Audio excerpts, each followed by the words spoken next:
Toku Secrets is a podcast run by the Anime Secrets website. Check us out at animesecrets.org for more anime, video game, tokusatsu content. Remember to follow us on Spotify, Apple Podcasts, YouTube, or wherever you listen to podcasts today. Hey everybody, it's Jason from Power Rangers Time Force, and you're watching Toku Secrets Podcast. Tokusatsu, taking the form of many shows including Super Sentai, Kamen Rider, and Metal Heroes.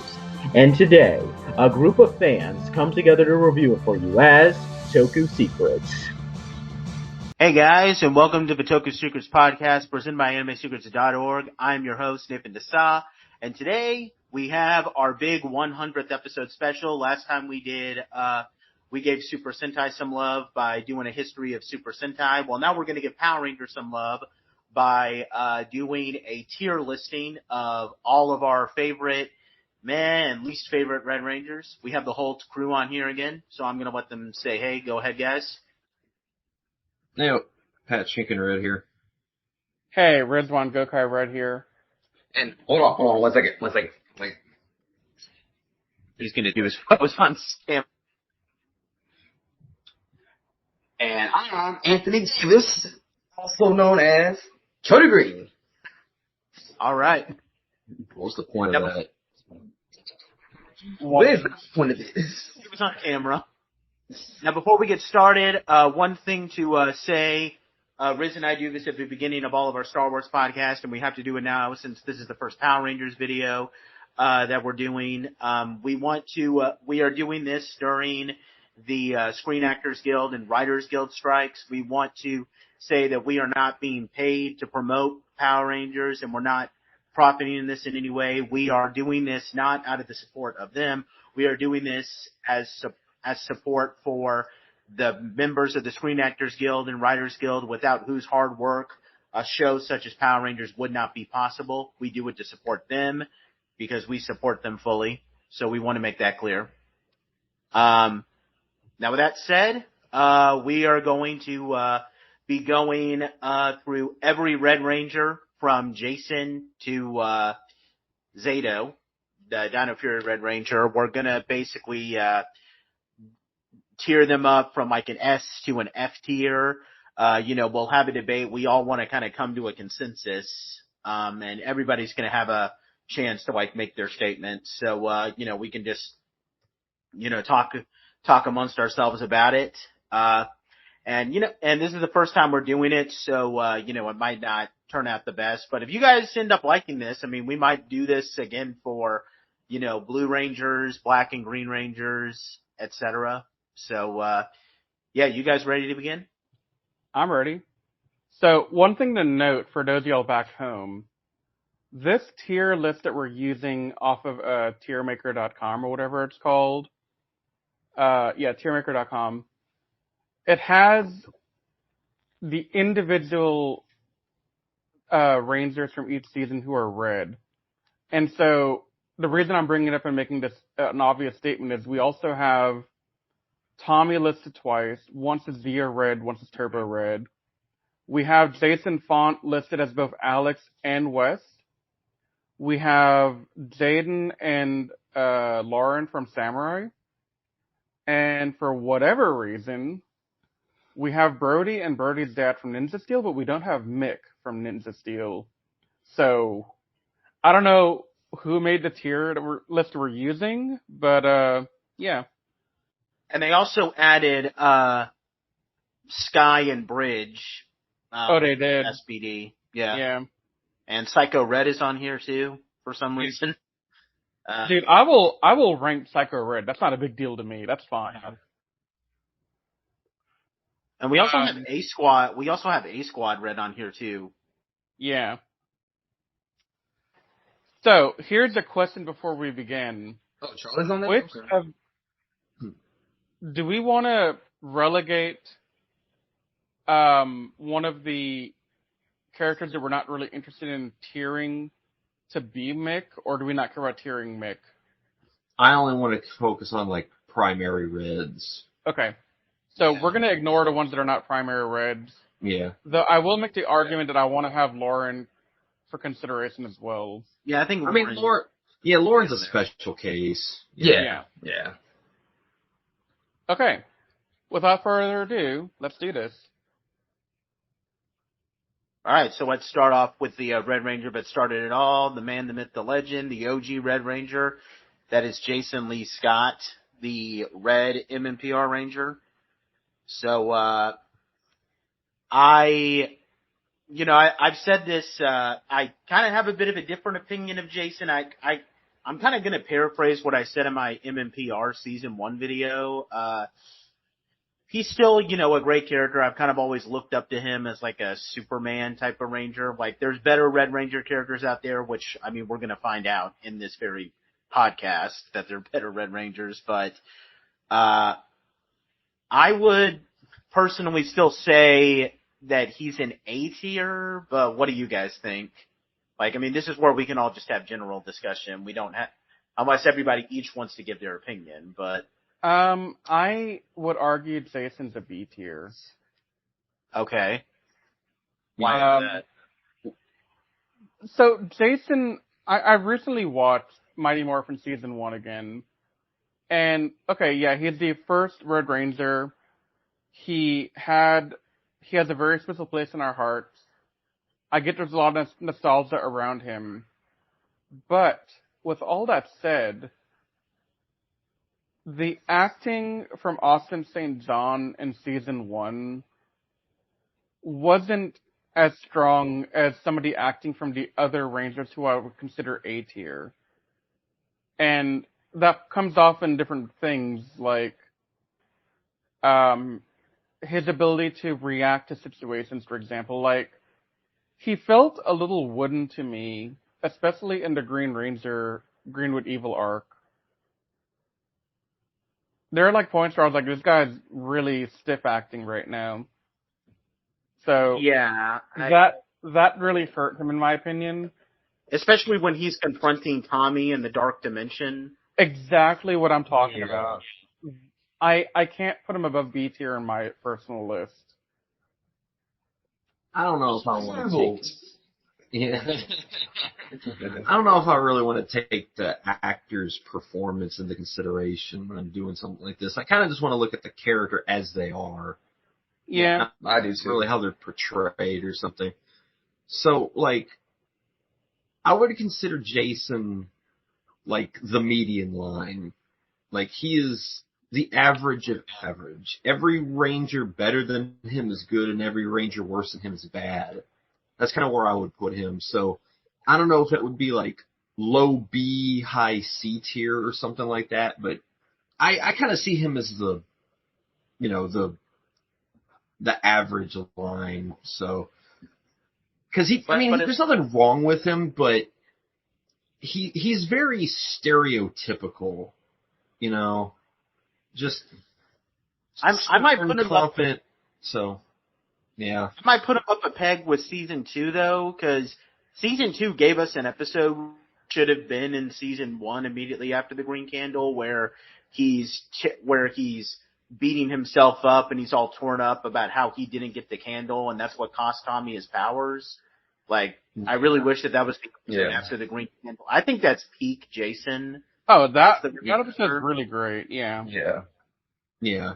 So I would probably drop him in B tier then. Because, Season 2 did do a little bit more with the characterization of everybody. So that does help Jason a little bit. How short-lived it was due to, the... Yeah, but how short-lived it was. Yeah. Dang it. Where would you put it, Anthony? I'll put him in B as well. Okay, well, then it's... I said A, but it's 3 against 2, so, yeah, I think Jason goes 3 against 1? Here. 3 against 1, yeah, sorry. I'm not double. Did you put him as B, Riz? What? You put him as B or S is top tier. B. Okay. S is top tier. Yeah, S is top tier. Yeah. Right. Yeah. Alright, so next up we have Jason's replacement, Rocky. Rocky is actually kind of a weird, Red Ranger in this case though, because I think he's the only one in this little list that is, at any point, like maybe he was, I don't know if I would call him second in command when he was Red. I always thought he wasn't. Yeah, Kimberly and Billy outranked him. So Billy was definitely second in command whenever Tommy wasn't there. Mm-hmm. And Yeah, Kimberly stepped into every now and then. Well, no. I think Kimberly was second in command because I remember there was one episode, Return of the Green Ranger, where the 5 Rangers without Tommy morphed, and Kimberly was the one standing in front saying it's morphin' time. Okay, that's fair. But And then yeah, there no. were. Sorry, Riz. Sorry. And I was gonna say, but yeah, regardless, I think Kimberly or Billy would be the second in command.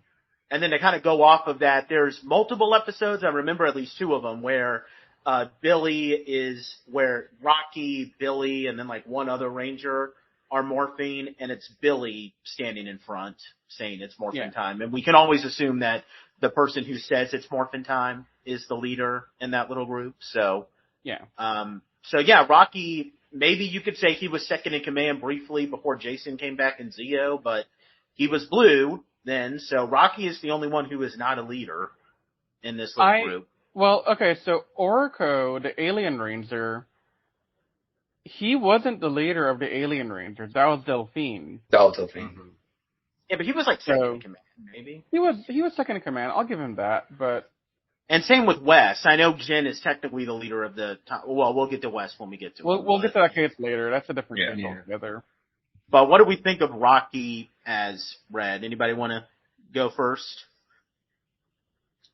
I'm not gonna lie to y'all. Like initially, I was not feeling Rocky when I was watching the show watching on the show for the first time. I was like, who are you? Like, why are you not? You're not Jason. Like, what is this? Like, yeah. I think over time he kind of grew on me a little bit. Yeah. I think what hurts Rocky is that they put him into the Red Ranger position, and he doesn't really live up to the role that the color is supposed to be. Like, even seasons after him and everything, he just doesn't feel like a Red Ranger. Yeah. Would you even say that? Because I know they after. Oh, I'm sorry. No. What were you saying? I was gonna say, like, do you feel that way after the special too? Like, with Once a Ranger, Once and Always. Yes. He didn't. Yes, he really contribute a lot to it. You really didn't.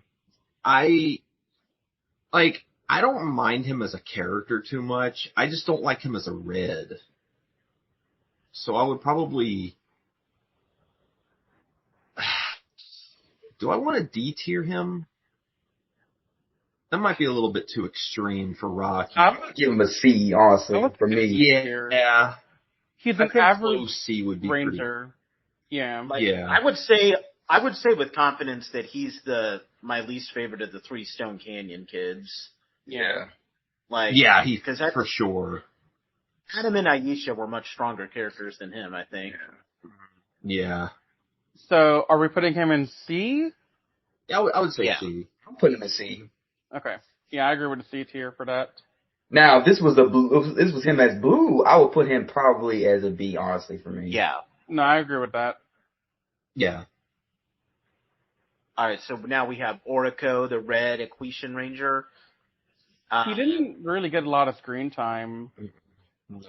And so I so it's not, I don't want to say I put him in D tier because he's a bad character. I'm putting him in D tier because he didn't really do a lot. He's not giving you much, so it's not like we're against him. It's more or less he just didn't give us enough to get us rank higher. Exactly. Yeah. That's kind of a fault of how the Alien Rangers were like not given a full season to themselves. Because they only had 10 episodes. This team really could have benefited from maybe like 20-something episodes so we can get to know them a little bit better. But yeah, because we just know that they are aliens and they they like water and that's it. Yeah. It's like they like water and that's it. Okay, great. Show Oriko a little bit. I feel like there are times where I felt like maybe he was supposed to be the closest thing that the Alien Rangers had to like Joker character, because there's times where I saw him like making jokes, or even in Forever Red when like the Machine Empire General's like swinging at him, he's like, "Hey, I'm right here. No, I'm right here. You missed me." like so. Yeah. But that was actually the only bit of characterization that they gave him, and that's really sad. And it feels kind of odd, honestly, because when you watch Forever Red, it felt a little out of character for him to do that. Well, not exactly, because there's that one episode where they fight the monster that they made from the machine that turned Billy back to his adult age, and Oracle's all like, "Hello, sir, your food is here," and then the monster's like, "Wait, did I order something?" And then Oracle's like, "Yeah, knuckle sandwich," and then he punches him in the face. Okay, So, no, you're right. I can see that. Yeah, just research on that because I don't remember that at all. Yeah, you're going into lore that I don't remember anymore. okay, sorry. No, I mean, but I'm surprised you remember that. I did not remember that, and I've watched every season of Power Rangers thus far, so it's like, damn. yeah, I mean, he doesn't have as much personality as Delphine and Sestro, but he's not as forgettable as the yellow and black ones. I think the You remember their names? Yeah, I don't either. But even then, I mean, if this was Delphine or Sestro, maybe I'd put him in C, but yeah, I still think Orca should be. Yeah, if it wasn't for Forever Red, I would not have known his name was Orca. I'm not gonna lie to you. D tier, right? Yeah. Yeah. Yeah, unfortunately, we have to get you D tier. Sorry. Okay, so are we ready to piss off the fandom with the next two? Yeah. So, this tier maker that we have Tommy twice. First we have him as Red Zeo Ranger 5, and then we have him as the Red Turbo Ranger. Can we just count him as one entry? I think so. Yeah. Well, wait, but if you do that, bold. then wait, if we do that, then because honestly, he was not doing much in Turbo. He only had maybe like 2 scenes worth of screen time due to JDF not wanting to be on Turbo for long because he was barely there.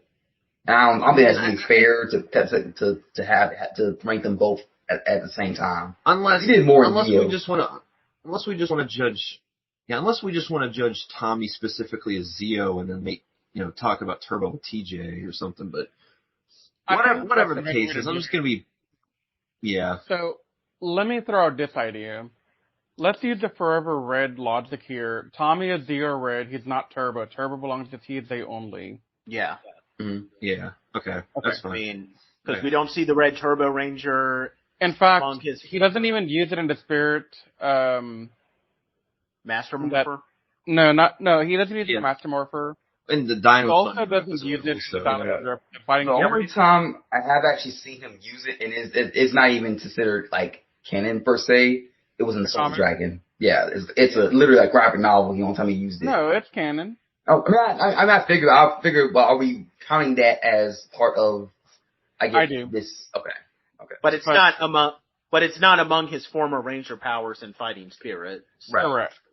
Yeah. Yeah. So we can. Or in Dimension Danger. Yeah. Mm-hmm. Yeah. Yeah. So I'm just going to be very blunt. I'm just going to be very blunt and say that this. I don't like Tommy in this. Yeah, I don't either. I think Tommy's best color is either white or black to me. Yeah, Dino's Thunder Black's without question, I think. Yeah, yeah. But honestly, I kind of like him as Zeo Red. That's just me, though. So, Tommy as Zeo Red was pretty great, up to a point. He'd already been a leader for a whole 2 seasons before that. So he already had a good chemistry going with everyone for the most part. I think the best characterization we got with Tommy and Zeo was his episodes with his brother, but then also King for a Day. Yeah. My personal favorite. I liked King for a Day, but it's a pretty simple episode where he just gets brainwashed and then has to be convinced to. Yeah, but it's still a good characterization for Tommy. Yeah, And I'll agree with you that his brother thing is good, but it's only one episode. That should have been a two-parter. It really should have. It was a two-parter.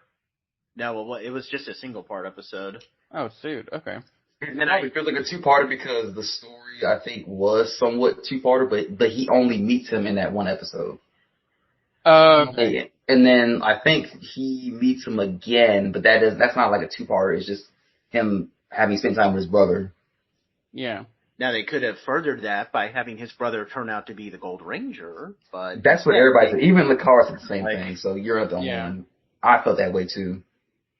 So, I'll be real with y'all, and y'all can tell me whether I'm wrong, but I would probably place Tommy at a C tier for Red 05. Bingo, me too. I'm good with C. Do we want to put him ahead or behind Rocky? Does it matter in this? Like, I mean, if you wanted to actually put them in like a proper order on top of it all, we could. But I don't mind. I mean, I would put him over Rocky just because he was actually a leader. Yeah. But that's fair. I just wish I could put him higher, but I think Zio is just one of the most blandly written seasons we've ever had, and the characters suffered for it in general.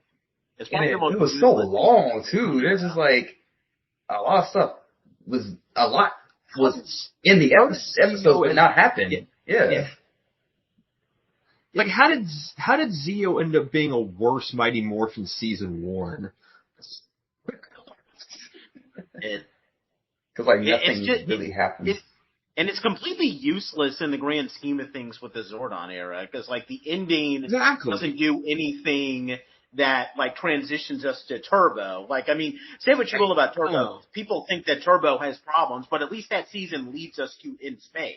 Exactly. And plus, if you really think about it, it wasn't even the Rangers that beat the Machine Empire. It was literally Zed and Rita. Yeah. Yes. And I mean, there's also the question of what happened to the Zeo powers to make Turbo the next step. It's like $1 million question. No one knows this to this day, and I just want to know why. Alright, now what? Let's move on to Selwyn Ward, first black leader of the Power Rangers. Okay, Andre. TJ Johnson, the Red Turbo Ranger. I don't care how bold this is. I said all that great stuff about TJ during our Black History video. And, if you guys don't agree with me, I'm cool with it. I think TJ should be in S tier red. Like, I don't care how bad Turbo is. TJ has. I think it's fair. No, I was actually debating how to bring up that I want to make him an S tier too. Mm-hmm. Yeah. Really? I'll rank him A. I mean, at the latest, I would probably rank him A if I want him an S tier, but I also agree A tier is very appropriate for him. Yeah. Man, if this was the outcast here. If this was blue, then he would be S tier, in my opinion. Exactly. Hands down. Yeah. Blue TJ is S tier. Yeah, and that's kind of where I was going with this. I'm like, if we were talking about Space Blue, then he would probably be like top 5 Blue Rangers easily, but he'd be top 10 Rangers overall. Yeah, but as Turbo Red, to be perfectly honest with you, and it's probably just because of Turbo. Yeah, I'd probably put him at high B tier. Okay, if we're going off of this, because not because of me disliking TJ, but I think Turbo kind of suffers the same problem that Zeo did, where it just didn't write its characters well. Okay, so here's a thought I want to throw out there about him. I think TJ's biggest deal with Turbo is he's the guy in charge when everything goes to hell. Yes. Yeah. And he's the one that has to lead them out of an impossible situation to go in space, to do the thing that nobody believes they're able to do, because, like Andrew said, what do terrestrial rangers know about space? but he did it. Yeah. And I would contend he is the Red Ranger until episode 2 of In Space. That's fair. Okay. So if we're going by that logic, I think that, I think for the most part throughout Turbo, he wasn't anything special like the rest of the cast was, but as it got closer to the finale, I'll agree that his characterization did pick up a lot. Yeah. And he became a much better character. And then when it bled into In Space, he's such a good character in Space, but... And I mean, he's also one of the few... I can give you A. He's also one of the few Reds to come back in almost every anniversary except for once a Ranger. Yeah. Mm.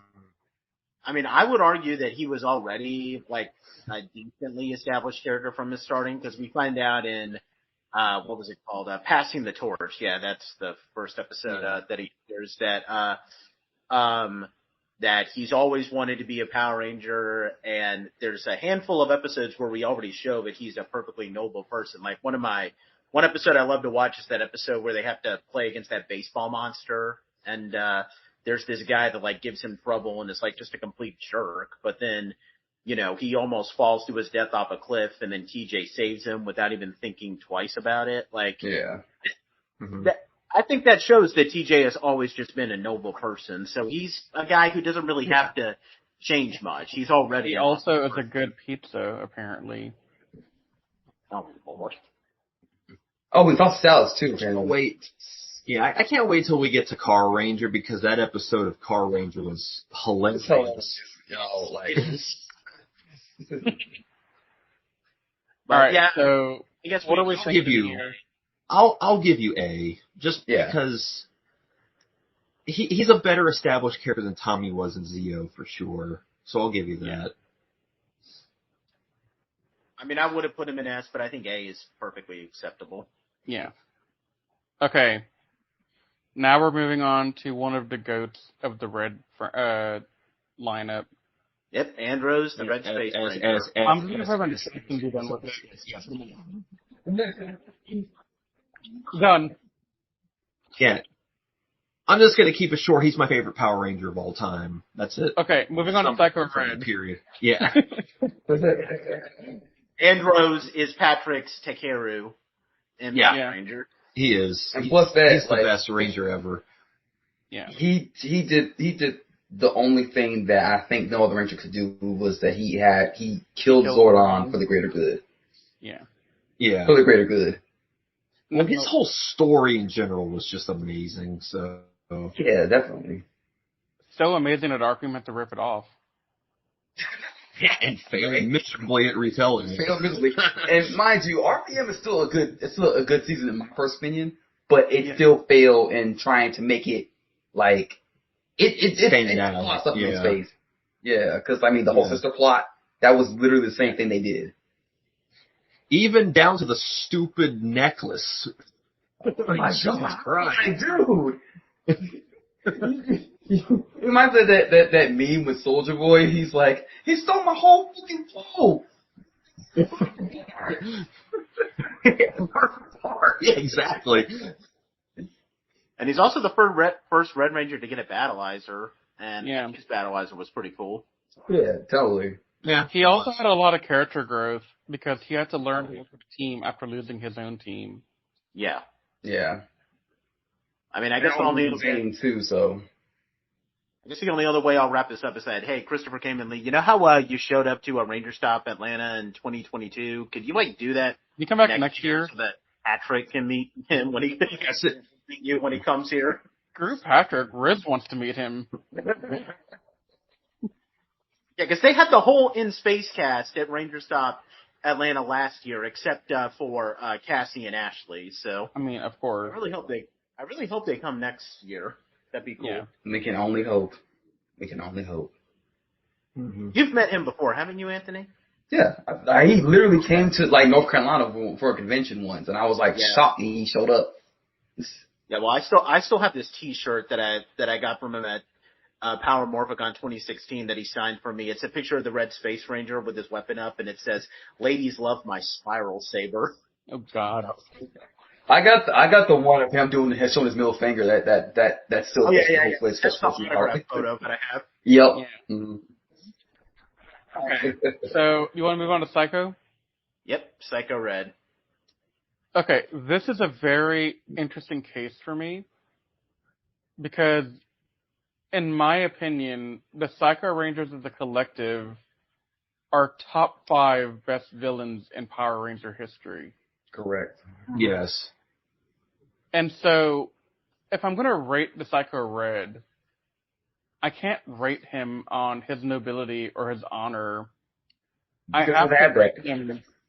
have to rate him on how evil and vile he is. And Yeah, they have that. he is evil to the core, and he is psychotic to the core. No pun intended, except there was a pun intended. And so, I don't have an argument to not put him in S tier, so y'all have to talk me out of it. No, I actually kind of agree with that. I still feel weird even ranking him in this. I still feel weird even. Yeah, I do too. I do too. I don't know if I really want to rank him, but I mean, he's there. I mean, he Even was if the doing villains, he's going right into S tier, but Oh yeah. Yeah. Maybe we shouldn't put Psycho Red on here. But we could just say that he's an S tier for villains and then move on. Yeah, let's do that. Yeah. Okay. Okay. oh yeah. So, moving on to Leo. Leo Corbett. Nice got- names. I got a weird thing to say with Leo, because, like, here's the thing. Like, I liked Leo when I was a kid, but the thing is that now that I've seen Gingaman and kind of know, like, his arc is very similar to Ryoma's from Gingaman, but I would argue that it's a lot better because OP and Ryoma have to deal with this arc where they lose their brothers who are like their idols to them, but the difference is that Ryoma has to deal with that. I don't want to say too much because I don't want to spoil it for the people when we do review Gingaman, but later on in the series, Ryoma is put in a similar situation, and we see how big he's grown since he first lost Hyuga. It's not so much with Leo. Like, after that episode where Leo discovers that he's meant to hold the Quasar Saber, and then Mike just becomes the Magna Defender, that's it. That's pretty much the end of Leo's character arc. But I mean, to be fair, at least it was there, and he actually did go through a character arc where, like, remember at first He did. Yeah. Yeah. Remember, at first, him losing his brother, he kind of was like, even like before, he was very reckless before he lost his brother or whatever. He was very like, just doing things on his own and just not really thinking about stuff or whatever. But then after losing his brother, he still kind of does that, but at the same time, he just wants, I guess, to feel something. I guess he just wants like to deal with the fact that his brother's gone. He wants to do his brother proud, I guess.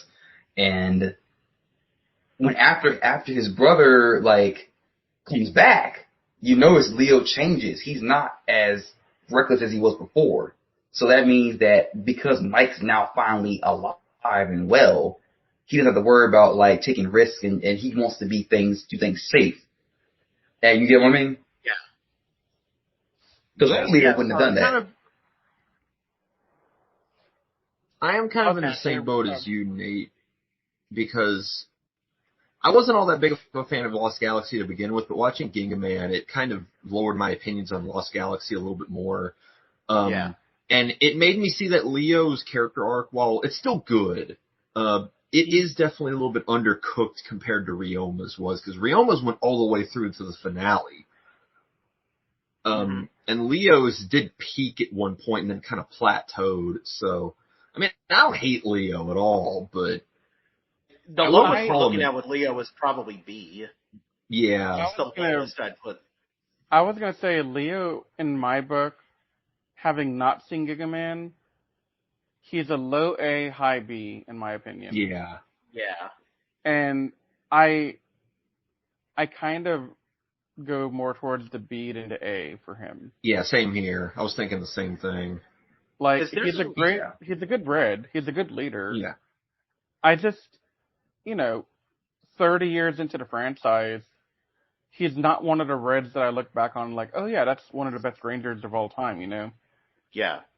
Which is weird because he was in an era where the Reds were pretty iconic, but he's just like the weird one that no one talks about in this stretch of Ranger seasons.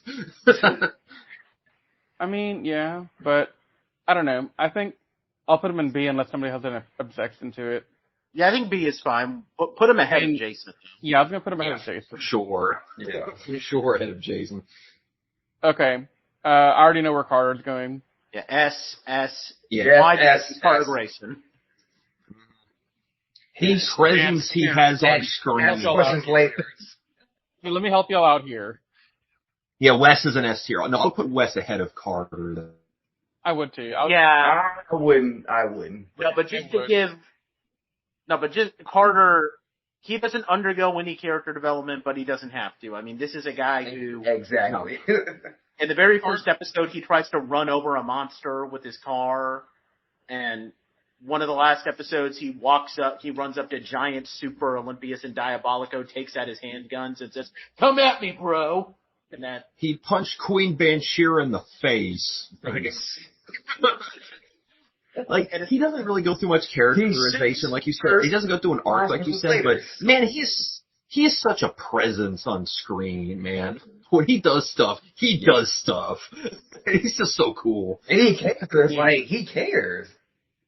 Yeah. Not only that, but I would honestly say that he's a very, I know we don't talk about acting, but I do want to give a shout out to Sean C.W. Johnson being able to act. Yeah.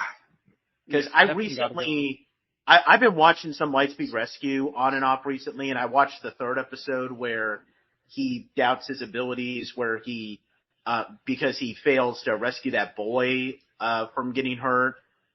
I can't stop watching where he just walks up and gets in Cap's face and is all like, "You need to put out the fire and you were wrong."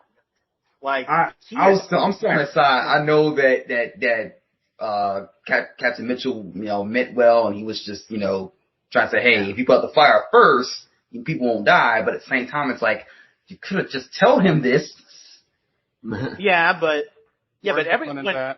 Whenever Carter is angry in Lightspeed Rescue, you don't want to be on the other side of his anger. Yeah. No, not at all. Yeah. But I get it though. But it's like I said, it's just I still want to be on his side, even I know that he would have made the wrong choice. But it's like he's just that good at convincing people. Hey, I'm just trying to help people. So. Okay, so my 2 cents on Carter is he's a cross between Superman and Captain America. That's actually a good comparison. That's a great comparison. Yeah, that's pretty good, yeah. He's just the all-American Red Ranger. When you think of, patriotic Red Ranger, you think Carter. Mm-hmm. And if you don't, you're wrong. Exactly.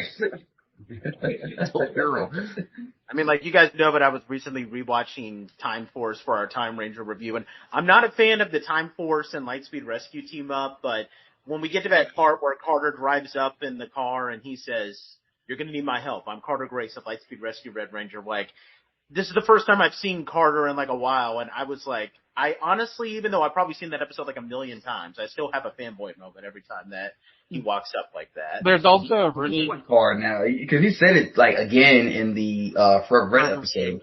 Yeah, I was just going to say, I still get fanboy chills watching Forever Red when Carter comes up to tell him, "I'm Carter Grayson, Lightspeed Rescue," and he says the Morpher, and then he tries to give TJ its full name to the group. Yeah.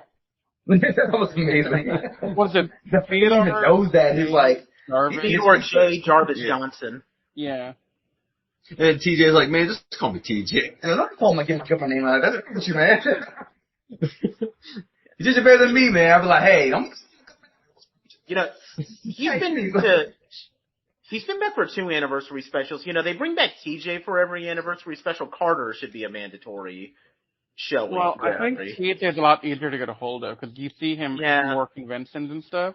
I know. Whereas I don't think C.W. Johnson is around nearly as He has been at conventions, but not as much as the other ranger actors have been.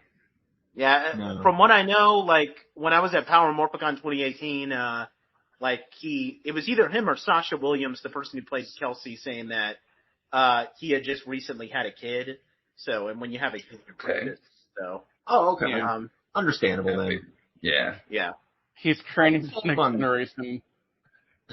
I mean, I do follow him on Twitter, and he posts occasionally, and he seems like a really cool dude. He seems like a really cool dude. Oh, he's a good guy. Like, that interview that I did with him was great. Yeah, fantastic. Like I said, Nate looked out for me. You know what I'm saying? I really appreciate you, Nate, for getting that for me. I really appreciate it. Oh, and I just love how, like, 2 years later after I do that interview, like, Anthony and I walk up to him because Anthony wanted to meet him, of course, and he recognized me. He remembered me, so I love that. Yeah. All right, we've already ranked the next guy, but we should still talk about him a little bit. Wes is probably my favorite Red. Like, the only Red who I put higher than him is Andros, which is what the tier says right now. Riz, are you sure this isn't recency bias since we literally just met Jason Fawn a couple of months ago? No, I've always loved him. Okay.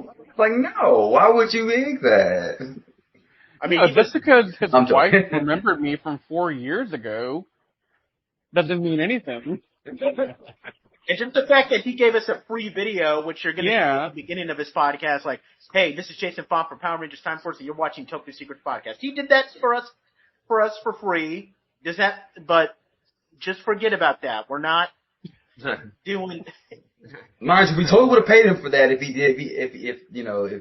we were able to. I think I just resonate with his character and the story a lot on a personal level. Because I understand family commitment over what you want to do sometimes. I also understand, I'm not going to say that he was the outsider in, his time, but he definitely grew a lot with the team. And then there's also the fact that I have a huge bias towards time travel motif, and so that's my bias here, is that the time travel thing is really well done. Well, with my recent rewatch, I have a different perspective of him. Like, I've always loved Wes. He's always been S tier, but I have a completely different perspective that actually makes me like him a lot more now. I used to think that he was like this spoiled rich kid that, had everything handed to him, and then he learned about the importance of other things, by becoming a ranger. But now, looking at who he was before being a ranger, I actually think more that he's someone who never fit in with the rich elite people that his dad was forcing him to work with.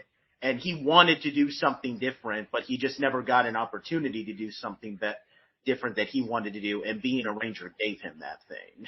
And see, that's what I was struggling to put into words. What you just said right there, Nate, I was trying to explain that he was the outsider, but I couldn't put into words if he was an outsider among the rich socialite elites of their time. Yeah. But yeah, no, that's 100% accurate of what happened there. Yeah. Yeah. You just took the words right out of my mouth, Nate. And it makes him an easy character to root for. Yeah. Yeah. It makes him an easy character to root for because it's like he's a guy who's put in this spoiled position and he sees past the nonsense, and and then just like how he not only changes his trajectory in his life, but he changes Jim's, he changes his father's, and in a way he changes Rancic's too. Like when we get into the Wild Force team up and everything, like he helps so many people around him. Like you just can't hate the guy. Right. If you hate him, you're just wrong. I'm sorry. Yeah, exactly. But while his dad likes to clean himself up and wear suits and drive around in his limo. Wes likes to unbutton his shirt and untuck it and ride around on his motorcycle. Now, Yeah. the other thing I want to bring up about Wes's character that's a bit difficult given recent events. So, with the passing of JDF and Tommy no longer being a viable candidate to bring back anymore, the face of the franchise, in my opinion, has changed from Tommy to Wes in terms of Rangers who are still with us. And Go ahead, Riz. which I think, following the last couple of months of Ranger appearances at cons, Jason Font is most likely at a convention almost every weekend, and he is literally the guy that everyone harkens back to a lot. So, I think the character has gained a little bit more significance as well within the franchise with that real life event happening. Yeah, and he's been in every anniversary special except Once a Ranger. So Yeah, but nobody was in Once a Ranger, really. yeah, even Tommy wasn't even in Once a Ranger. Yeah. So. I don't blame you for not wanting to be in that. I mean, Adam was the only main person who was worth anything in that team up, but Well, Adam, so Johnny Young Boss, I don't know if I ever told you all the story.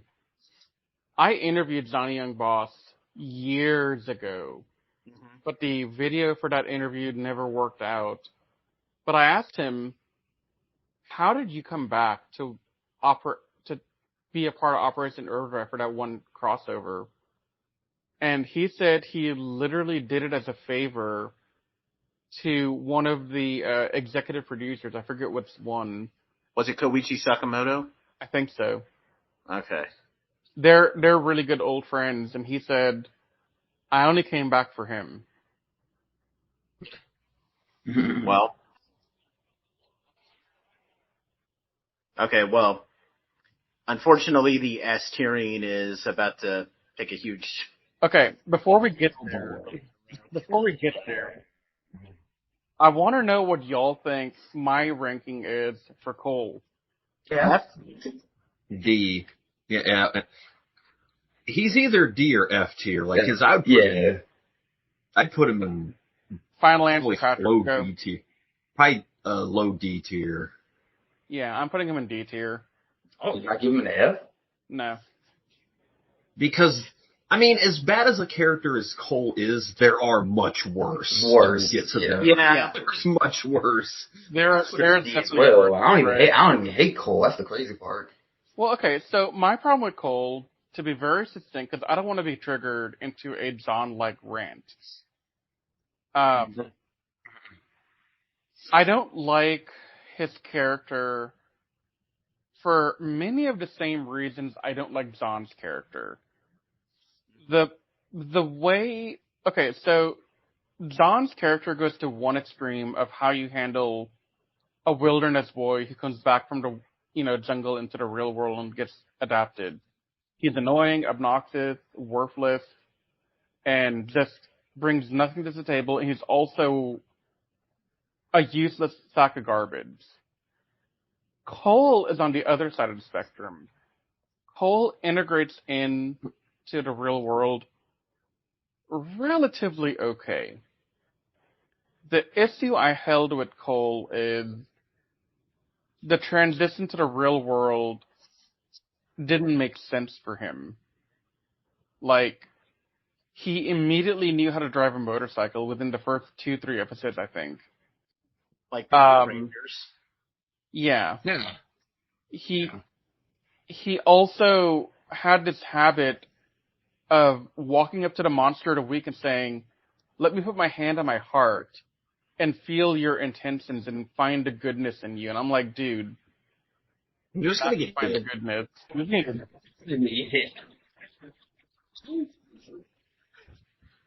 So, no, he's just a really bad red, but there are worse reds out there, and I can't justify putting him in F tier when we have other Reds who are infinitely worse than him. Remember that one monster called him a moron? It's the same thing. So my vote is a D tier here. Yeah, I put him as a D tier too. Hey, me as well. I'm going to assume Patrick's also going to put him as a D tier. Yeah, well, he was saying that earlier. Patrick's had to mute Patrick's for a doing bit. something real quick. I'm going to put him below Orko, though. You can't change my mind about that. Yeah. That's fair, yeah. Okay. So, moving on to Sane. This one's going to be a bit of a debate, to be honest. I don't know where to put Sane. Put him in B, honestly. That's just me, because, you know, I'm kind of biased. Shane. When it comes to Ninja Storm. Yeah. Shane, I would put Shane slightly above Jason. He's not memorable at all. No, actually, he is. Not much from Ninja Storm is memorable. Like, that's just how I say it. Ninja Storm I is think just Ninja pure Storm is pretty average. good. I would say he's That's you. That's you. I would say he's the third best Ninja Storm Ranger behind Cam and Tori, in that order. Yeah, that's not saying much either. Yeah. Cam is saying a lot. Right. Yeah, Cam is saying a lot, but Tori isn't. Tori's a good blue. She is, but I wouldn't put her in my top 5. Okay, so y'all are saying B, Yeah. but I'm stuck on him at C. Well, It's B for me, and I'm not changing my mind, so. Oh, I know you're not, but I'm going to say B because he, he's shown always to be the most serious of the 3 Wind Rangers, and we get an episode that actually shows why, because, there's that episode where he meets his brother, who, by the way, his brother in that episode is played by the actual brother of Pua Magasiba. And, they find out that, his whole life, his parents have been putting pressure on him to get a job and everything. So I feel like there's a good foundation for a great character. It's just not expanded upon as great. That's why I put him in B, because A is where we get to really good characters. But Shane has a good foundation that is touched upon a little bit, but just not fully touched upon. I think the one gripe I have with Ninja Storm in its entirety is the fact that we don't know what these characters were like before the Ninja Academy. Yeah. I mean, I'm not sure that really mattered. I mean, it doesn't, but it probably would have helped their characters a little bit more. But that's just me, though. Not even necessarily a full-on episode, just maybe just a flashback or something. Yeah. Because we know that we always know what they were doing. They were doing their obvious sports stuff, but it's did they all meet each other? Were they all live in the same town? Were they all friends for a long time? I mean, yeah, sure, we know that Dustin and Shane have been friends for a long time, but did they meet Tori at the same time though? Yeah. Was she new to? Yeah. But see, we don't know that. I can just think interpretation. Yeah, but I just think. Go ahead, Pat. I was that's why I don't particularly care for Ninja Storm that much, and it's because Shane, Tori, and Dustin was his name? Yeah, they're just who cares? I don't care for any of them. They're average as average can be characters. And that's why I'm kind of putting him in the C tier, is because I'm putting all the standard average people in C tier. Well, then move Jason down, because I think Shane and Jason are on the same level as one another. Do you think then maybe we could put Shane behind Jason in the B tier then? I think that would be fine. We're gonna have to reevaluate the rankings when we're done, obviously. Just put him in upper C then. I'm gonna put him. Okay, so who wants him in C tier? Let's take a vote here. I could go either way. I could go either way. Okay, but the rest of y'all are thinking B though, right? Yeah. Just put him in B tier. Yeah. But behind Jason, I guess, just to separate. Yeah, okay. Yeah. Okay, Connor, I'm gonna go ahead and give my thoughts on him. I think he's an A A. tier. Yes. Yeah, same here. I would put him above TJ. Yeah. I already know what Nate's gonna say. Nate doesn't really like Connor all that much, Yeah. from what I'm told. Yeah, I'm not the Yep. biggest fan of Connor. Like, I don't know.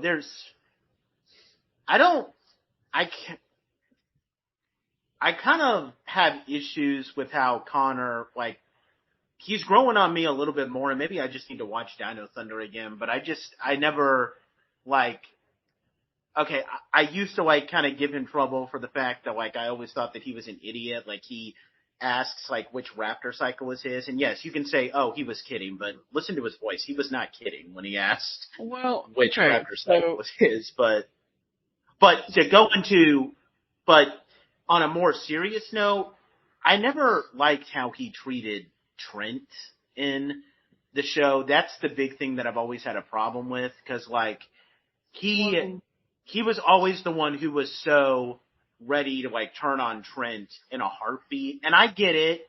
You know, at first you think, like, Trent is always constantly betraying you, but Trent was never in the driver's seat. It was always the evil White Ranger personality. And, like, he turns on Trent also when it turns out that Trent didn't tell them who Mesogog really was. Like, can you really blame Trent? I mean, that's his father. So, I don't know.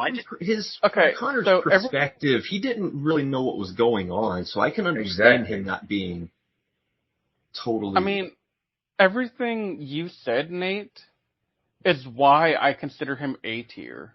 Mm-hmm. Because he does grow past a lot of that. Yeah. One thing that I brought up in the Mighty Morphin and the Zero Ranger review, mind you, is how quick both teams were to accept Tommy and Barai after being evil. There was never any awkwardness. There was never any, I don't trust you, you gotta earn my trust type of thing. It was more of a, hey, Tommy, you were trying to kill us 2 minutes ago, but now we're all best friends. We're going to go to school together, and we're going to braid each other's hairs and make friendship bracelets and all that stuff. I mean, Connor didn't do that. He wanted to be pragmatic and say, no, you spent the better part of the last month trying to kill me and my friends. I don't know how I can trust you right now. Exactly. But it's kind of how we wish that... I'm sorry, I didn't mean to interrupt you. But he did come around in the end. He started trusting Trent. He started working with him, and they slowly formed a friendship.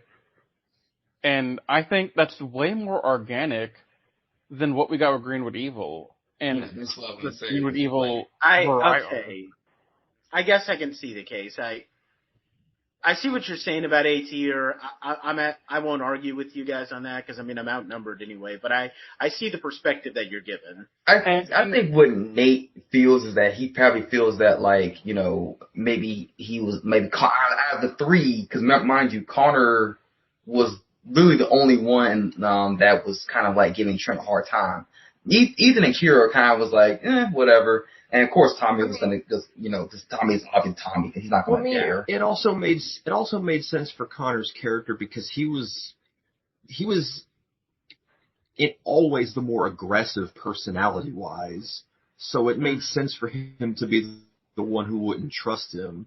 And I think, because it made Connor stand out, and I think him not trusting Trent kind of made him feel like the proper red for that team, because he was, as a leader, you gotta question, you gotta make sure before you fully trust people sometimes. Yeah. And I like that about him.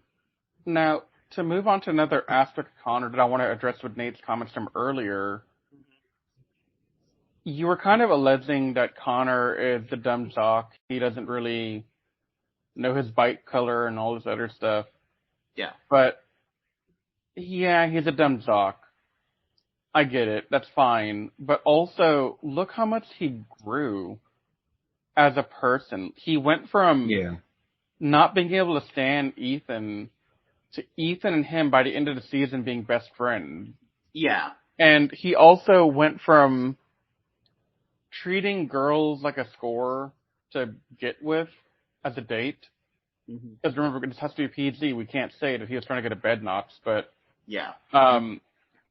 He definitely changed perspectives to get the girl. I forget her name. I think it was like Crystal or something. Krista, yeah. Like, he changed tactics, he learned, he grew, he accepted that there's more to dating than the pretty one. You have to also understand the substance, and those are all very admirable qualities, in my opinion, for Connor. Mm-hmm. Yeah, I get, well, even before this whole thing, I never, like, I'm not going to say that, like, Connor is, like, you know, like a Nick or Mac level, kind of a spoiler alert for what we're going to say with those characters, but, I probably would have put, Connor in the B section before all this, so he was never a low-ranking red for me. I just have some issues with him, but I can see what you guys are saying, so I think A, based on what you're saying, is respectable enough. Yeah. I need to watch Dino Thunder again, but, I mean, I have issues with them, but I can see what you're saying. I never thought he was a horrible red, just some personal issue. That's all. But see, even with you saying that, I still don't think that you're not, like, wrong for feeling that way, because we can't change how you feel. It's how you feel. So don't ever think that we're against you because you have different opinion. We actually say, hey, it's perfectly valid. You know. And when was the last time you watched Dino Thunder?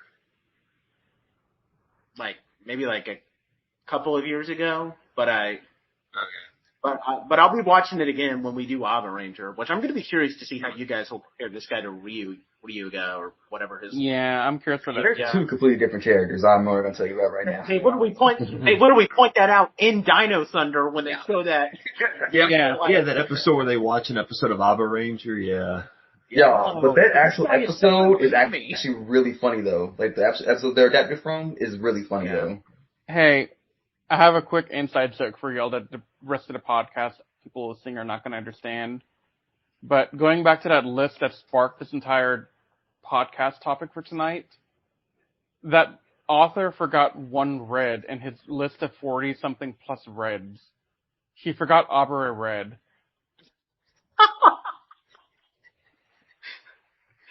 I don't even know what his name was, because they gave them different names, like Blue's name is Kenny in that, and I think they called Black Mikey, but they never gave Red a name. He never gave Red a name, so maybe they not going to watch it again. Yeah. Yikes. Although Blue was kind of weird though, because the guy that they used to dub over Abar Blue in that episode was the same guy that played Blake in Ninja Storm. Yeah. But all right, let's move on. Let's go on to Jack. Yes. I'm sorry. I love Jack. I love Jack so much. In A ahead of Connor. I don't know about this, but he's a good character. I would love to hear your thoughts for you guys as an S tier. He's my second favorite red in general. I love Jack. Jack's awesome. So I watched SPD many years ago. I started rewatching SPD after I finished Dino Thunder after JDF died. Mm-hmm. But because of you guys and the constant Sentai watching, I had to drop SPD. And I never picked it back up. But I definitely have the conflict of S and A because I could see the beginning of Jack being an S tier red. But as far as I got, which is episode 12 or 13, he was very firmly in the A tier at that point. And it's the whole season is where he becomes the S tier for me, because how he goes from I don't want to be involved in this to kind of just embracing it, and then he just kind of naturally grows into that leader role alongside with his character arc with Sky, who, a spoiler when we get to it, Sky's my favorite Blue Ranger in the whole series, and it's not even close. Their character journey together where they develop each other and everything, man, it's some of the best character writing in the series. And then when he's done, Jack goes back to where he feels like he could be the most help, and that's on the street helping the people he grew up with. He's a good-mannered guy who just goes about it in a very harsh way. And but he still, made the best out of his situation as the Red Ranger of SPD, and I can't hate him at all. He's, like I said, he's my second favorite Red. So that's why I put him in S, because I just think his whole journey is just emotionally investing. Yeah. And, what I do remember the later parts of SPD, I can agree with you there. Mm-hmm. I just don't remember a lot, so I'm unfairly thinking A, but I also instinctively know you're right. But I don't have the memory to back it up. Don't you hate when that happens? Yeah. I don't know if this was ever intentional with the SPD civilian powers, although I want to think that the writers were just genuinely that clever, but I always thought that, like, their civilian powers were always reflective of some of their personalities. Now, That's what a lot of people said. we'll talk about the others when we get to it, but in Jack's case, he can walk through walls. Like, I always thought Jack has always been like someone who's noble, but he's willing to take, other steps that other people might not take. Like, he's willing to steal stuff from other people to give it to people who need it a lot more. He has no limits to where he'll go, and because he can walk through walls, there is literally no limits to the places that he can go. Yep. So I'm gonna place him in low S tier, Pat. That's Okay. The more I think about it, because I've watched SPD several times, I think Patrick's convinced me. He can be an S tier, actually. But I'm keeping him below Carter for right now. Yeah, that's fair. Just until we're done with At least you get him. ranking. At least you get him in the right tier. That's what matters to me. Exactly. That's all that matters. Like, we can debate where he belongs in the ranking later if you really care enough, but I don't. Also, here, let me help you. Yeah. Oh, go ahead and put the next guy down there with him. Yeah. Just one last thing. Like, keep in mind, even before this, I would have put Jack in A tier, so I always liked Jack.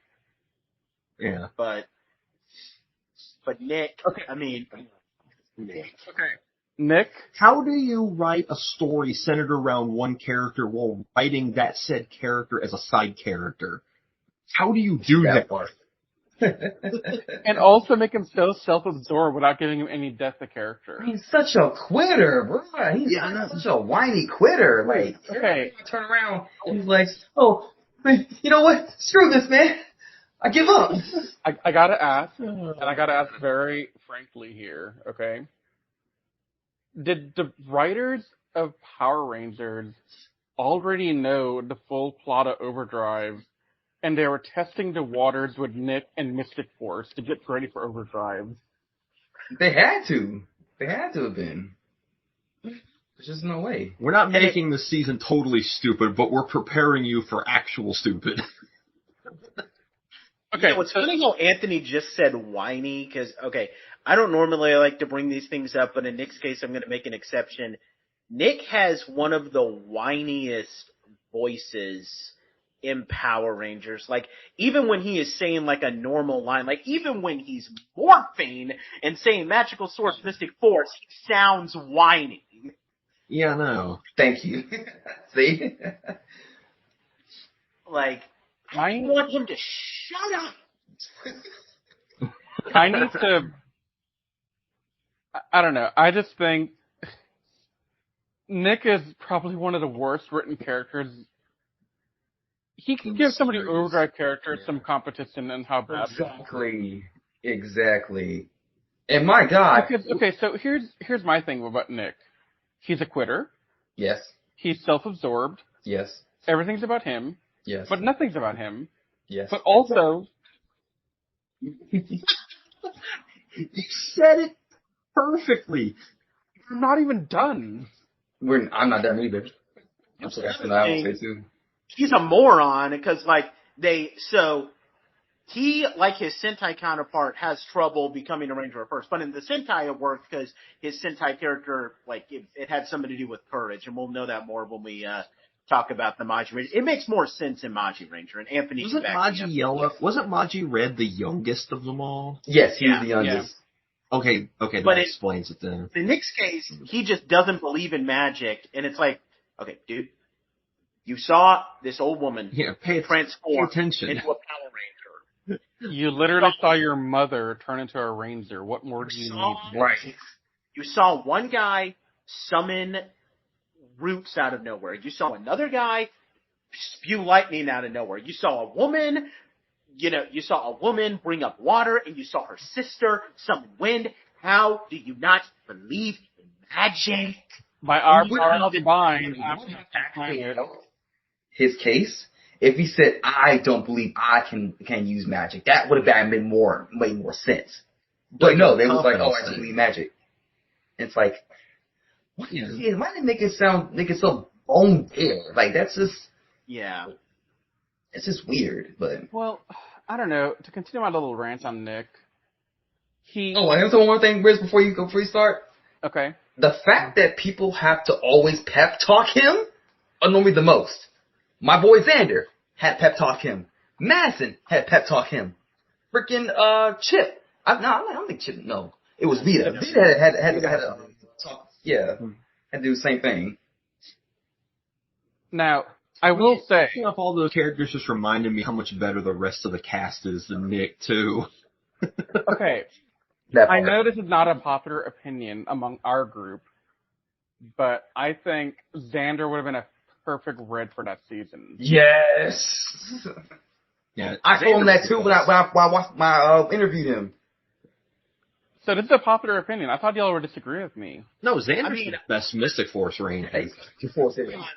I don't know about him being Red, but I would have been fine with it just being one of those cases where Red's not the leader and Xander is the leader. Yeah, exactly. Yeah, exactly. But I would refer him as Red either way. So, because there is one episode. It's the episode after Daggeron joins, where for whatever reason Xander leads the morph.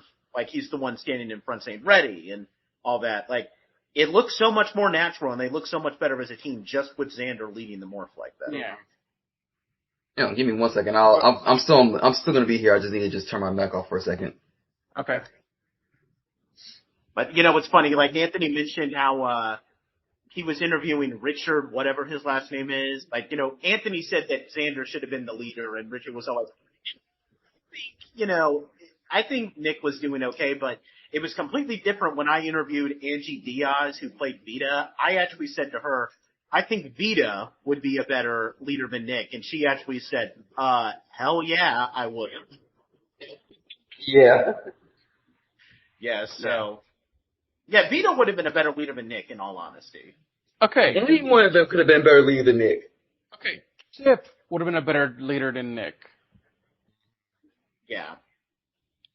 And I don't know how I feel about Chip. I have to go rewatch Mystic Force to remember what I feel about him. It was more or less just he's like a LARP guy, like a LARP guy kind of guy. Mm-hmm. Now I have a soft spot for Chip. It's cool though. So, I think we can safely move on to Casey now, right? Because we don't have to talk about the next one because that's a very obvious one. We need to the memes. I just want to say one other thing about Nick. Well, two more things. One, it's a disgrace how he wears that suit because the Mystic Force suits are some of my best suits ever. He does not deserve to wear a suit that awesome. Yeah. And two, I can't wait until we review Magi Ranger because I think Kai is a much better character than Nick ever was.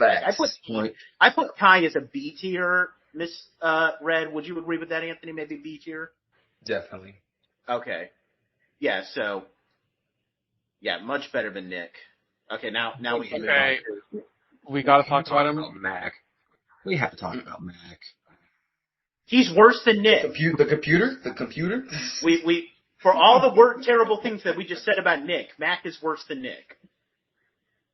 All right, let's talk about Mac is everything that's wrong with the Overdrive cast. He's in theory, he's like in his 20s. He's like 5-year-old. Like I said, whiny. That's the entire Overdrive cast. And they don't even try to make a case okay, I know that we don't know he's an android at first, but I don't even think the first episode makes a case on why he deserves to be a ranger. Because, okay, if I want to be a jerk and point out, technically, aside from maybe Rose, I don't think any of these people have professions that made them ideally Rangers, but No. From an outside perspective, okay, Dax is a stunt fighter, so he knows some martial arts. Ronnie can, drive fast cars and all that. Rose is a genius, and Will knows how to break into things. But what use does Mac have for this team? But Daddy, I think the Rangers too. He wasn't even supposed to be the Red. See, I love how he became the Red in the show because it makes me angry. My dad is getting beat up by monsters and he dropped the morpher. So instead of saving him, I'm going to hijack this thing and morph just to spite him. What a dick. And then do it in a stupid slow motion way. It's our Red. And it makes me even angrier by the fact, like, I know how I just said that Nick's Sentai counterpart is a B tier Red. Mac's Sentai counterpart, in my opinion, is an A tier Red. Like, he's like a Carter Grayson level Red. Like, he is a great character. Like, maybe a pet. He's very similar to Marvelous. That's why I think Riz will like him. But who are we talking about? Because these are really strong words. Max Sentai. Okay, carry on. Yeah. Yeah. Boken is a great Red. Like, I zoned out for a minute, and I'm hearing y'all talk about Gokai Red, and I'm like, whoa. I mean, Rick has actually seen him because remember he was in Gokaiju's episode. Yeah, and even Patrick, like, you watched like a handful of Bokenger episodes early on, and you said that you liked them okay. Yeah, just 5, so I just got a taste of what everybody was like. But yeah, I like his first impressions of him were really strong. Yeah. Yeah, and Mac is just like, this is like like, I would honestly say that, like, imagine if, like, Carter Grayson is a Sentai Red Ranger. Like, imagine if, like, Carter Grayson is the original Red Ranger, and then they adapt him with a character like Nick. Like, that's what we're getting. Mm-hmm. They kind of did the opposite effect. Okay, so going back to Deck Rangers SPD, they did the exact opposite of what they did for that, because I'm not gonna lie to y'all, Bond is one of the most annoying characters in Deck Ranger. I don't like him. He's loud, he's obnoxious, annoying. He almost gives freaking John a run for his money. And I'm gonna be like, Riz, I'm guarantee you, if you ever watch Deck Ranger, you will be like, oh my god, he really is annoying. That reminds. Were we thinking it's annoying? Should we do Deca Ranger? Deca Red from Deca Ranger. Should we do Deca Ranger? Because I don't want to destroy Riz's blood pressure by making him watch another John. No, don't, please, let's not do that. Because I'm gonna rant alongside him. And I'm gonna be a little bit worse because I'm actually gonna like say more than he does. No, you can't say that was the case in general. SPD was just an overall up. All right, we're canceling Ranger. Time Ranger. We're going to Deca Ranger next. Oh man, see what you did? No, we're not doing that. No, we need to watch something good for the sake of all of our health. Yeah. But to go back to Mac, like, here's another problem that I have with the whole thing. Like, they want us to feel sympathetic for Mac after he finds out that he's a robot, and he starts treating Hartford like a jerk because Hartford never told him. To which I just say, okay, dude, what difference would it have made if Hartford told you? Because, like, Hartford still made you.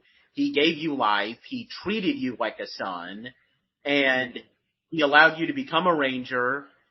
Like, you've spent your whole life being sheltered in his house, just lying around reading books. Like, do you not realize how privileged your life is? Oh, so you're a robot. Boo-hoo. I'm gonna go be suicidal now. God, right. Jesus. Good grief, man. Like, yeah, Boken Red had that one moment where he tried to do it, but it was a noble act. Like, he was doing it out of as like a legitimate sacrifice, like we've seen several Power Ranger characters do. Like, when it's that episode where Max was ready to, like, blow up the Megazord to take out the Fear Cats. Honestly, when Boken Red does it, I feel he wants to do it for the sake of the world. Like, he wants to save his teammates. But in Max's case, I never got any hint that he was doing it out of nobility. I thought that, like, he just thinks, life sucks. I'm going to blow up the Megazord now. I'm not even alive, so what does it matter what happens to me? Well, He just like he and there was like legit like I think the same episode. I think the next episode or the episode during when he finds out he's a robot, he literally goes like Linkin Park with stuff like on like this rock and roll outfit. I know y'all remember this. I'm just like, what is wrong with this dude? that. You just want to go this Linkin Park for a few minutes. You'll be alright. I hate Overdrive so much. It's like, I know people try to say that Mac is one of the, like, I think his character arc is great, and maybe it's just his actor's bad acting and him, like, not really managing to have us resonate with him, but, like, I don't know, if he was played by a different actor and maybe they wrote him a bit differently, his character arc could work, but Yeah, because he I genuinely liked the idea behind what they did with Mac's character of him. You know, they admitted that he was an android the whole time, and that was why some things were a little bit wonky with him. But man, they handled it so bad. Yeah. You like the Pinocchio story? Honestly, yeah, I liked it in concept, but in execution they just screwed it up. So I'm I'm kind of curious now if they didn't go the route of him being a robot and they found out, oh, he's an alien actually, what would y'all feel if he was now a robot? Oh, Adam's cousin. Yeah, I feel like that wouldn't have been any better. No. They've been the same problem. Yeah. I'm just curious. I don't think it was better either. I just want to see what y'all say. The problem here is not that he's a robot, not that he's an alien. So he's The problem is that he's whining about not knowing what he is. Yeah. And then the fact that they quit so easily. Oh my God, yes. But I will say, when they did all quit for the crossover, Mac was These guys right here. They replaced them. Yeah. Wait, is that a? Yeah, I got this shirt from. I've been wondering about that shirt. That's pretty cool. From Parmorphicon actually. Dude, that's awesome. I want. Yeah, that's an awesome shirt. I can tell the link to it because like I literally got it at the convention. I Oh, man, I got it. Damn it, I should have gotten one then. Dang it. I would have gotten one if I was there. No, but even if we remove the Once a Ranger, like, Mac quit by himself when, in that one episode where, the team gets trapped under ice, like, he gives the morpher to Harper and says that he quits, which is, like, and that's just so annoying because, like, it literally just comes off like, you know, a couple of episodes ago. Dad, can I please be a ranger? Please? No. Please? No. Please? No. Please! Okay, fine. Here's the morpher. Just be a ranger. 2 episodes later. Dad, I lost the team and I can't ride this Zord. I quit. No, you march right back to that Zord and fight it, or so God help me, I will drown you and take away your allowance for a week. That's what I was saying. That's what I was saying. The characters are like 3-year-olds. They are. Or the case of Will, a professional thief. Yeah. And it was handled better in the Bokenger episode because the plot is basically the same, but like Boken Red doesn't quit. He just you know, doubts himself for a little bit, but then he goes forward anyway and we actually find out after he saves the Bokengers that they were already confident that he would save them. Yeah, the poor guy was dealing with survivor's guilt, for God's sakes. But in the case of the Overdrive Rangers, like Hartford tells him, well, the Rangers are confident that they'll save you. Look how calm they are. And it's like, yeah, you put faith in this guy who immediately just goes to the base and hands the morpher into Hartford. That guy is so trustworthy. Could you imagine if they actually seen that? They'd be like, is it serious? Well, we're boned. Yep. All right, I'm gonna need y'all to hand Hartford the morpher because we can't deal with this guy. Okay, I need to move on from Mac before I do Move circuits. Yeah. Okay, Casey, I'm gonna help you out here. Yes. Thank you. I'm glad we're in agreement on this. I don't know if I would put him ahead of Carter, but he's still an S tier. argue that they're both. It's kind of like leaning like. It doesn't. For me. Yeah, it's like this for me. I like both of them. So. He's been jacked. I'll give you that. Yeah, he is. Okay, so I'll be honest with y'all. Before I rewatched Jungle Fury this year for the season I will not name, I didn't have a very high opinion of Casey the first time I watched it. Where would you have put him before? Honestly, B or C. Like, he was kind of average to me the first time I watched it. Like, I didn't remember a lot of his character, his growth, or anything the first time. So I was like, Casey's an average red. I'm not really worried about it. No big deal. But then y'all started talking him up, and I was like, what am I forgetting? And then I watched it. I was like, dude, he's in the Holy Trinity of the top 3 best reds of all time, in my opinion. So, yeah.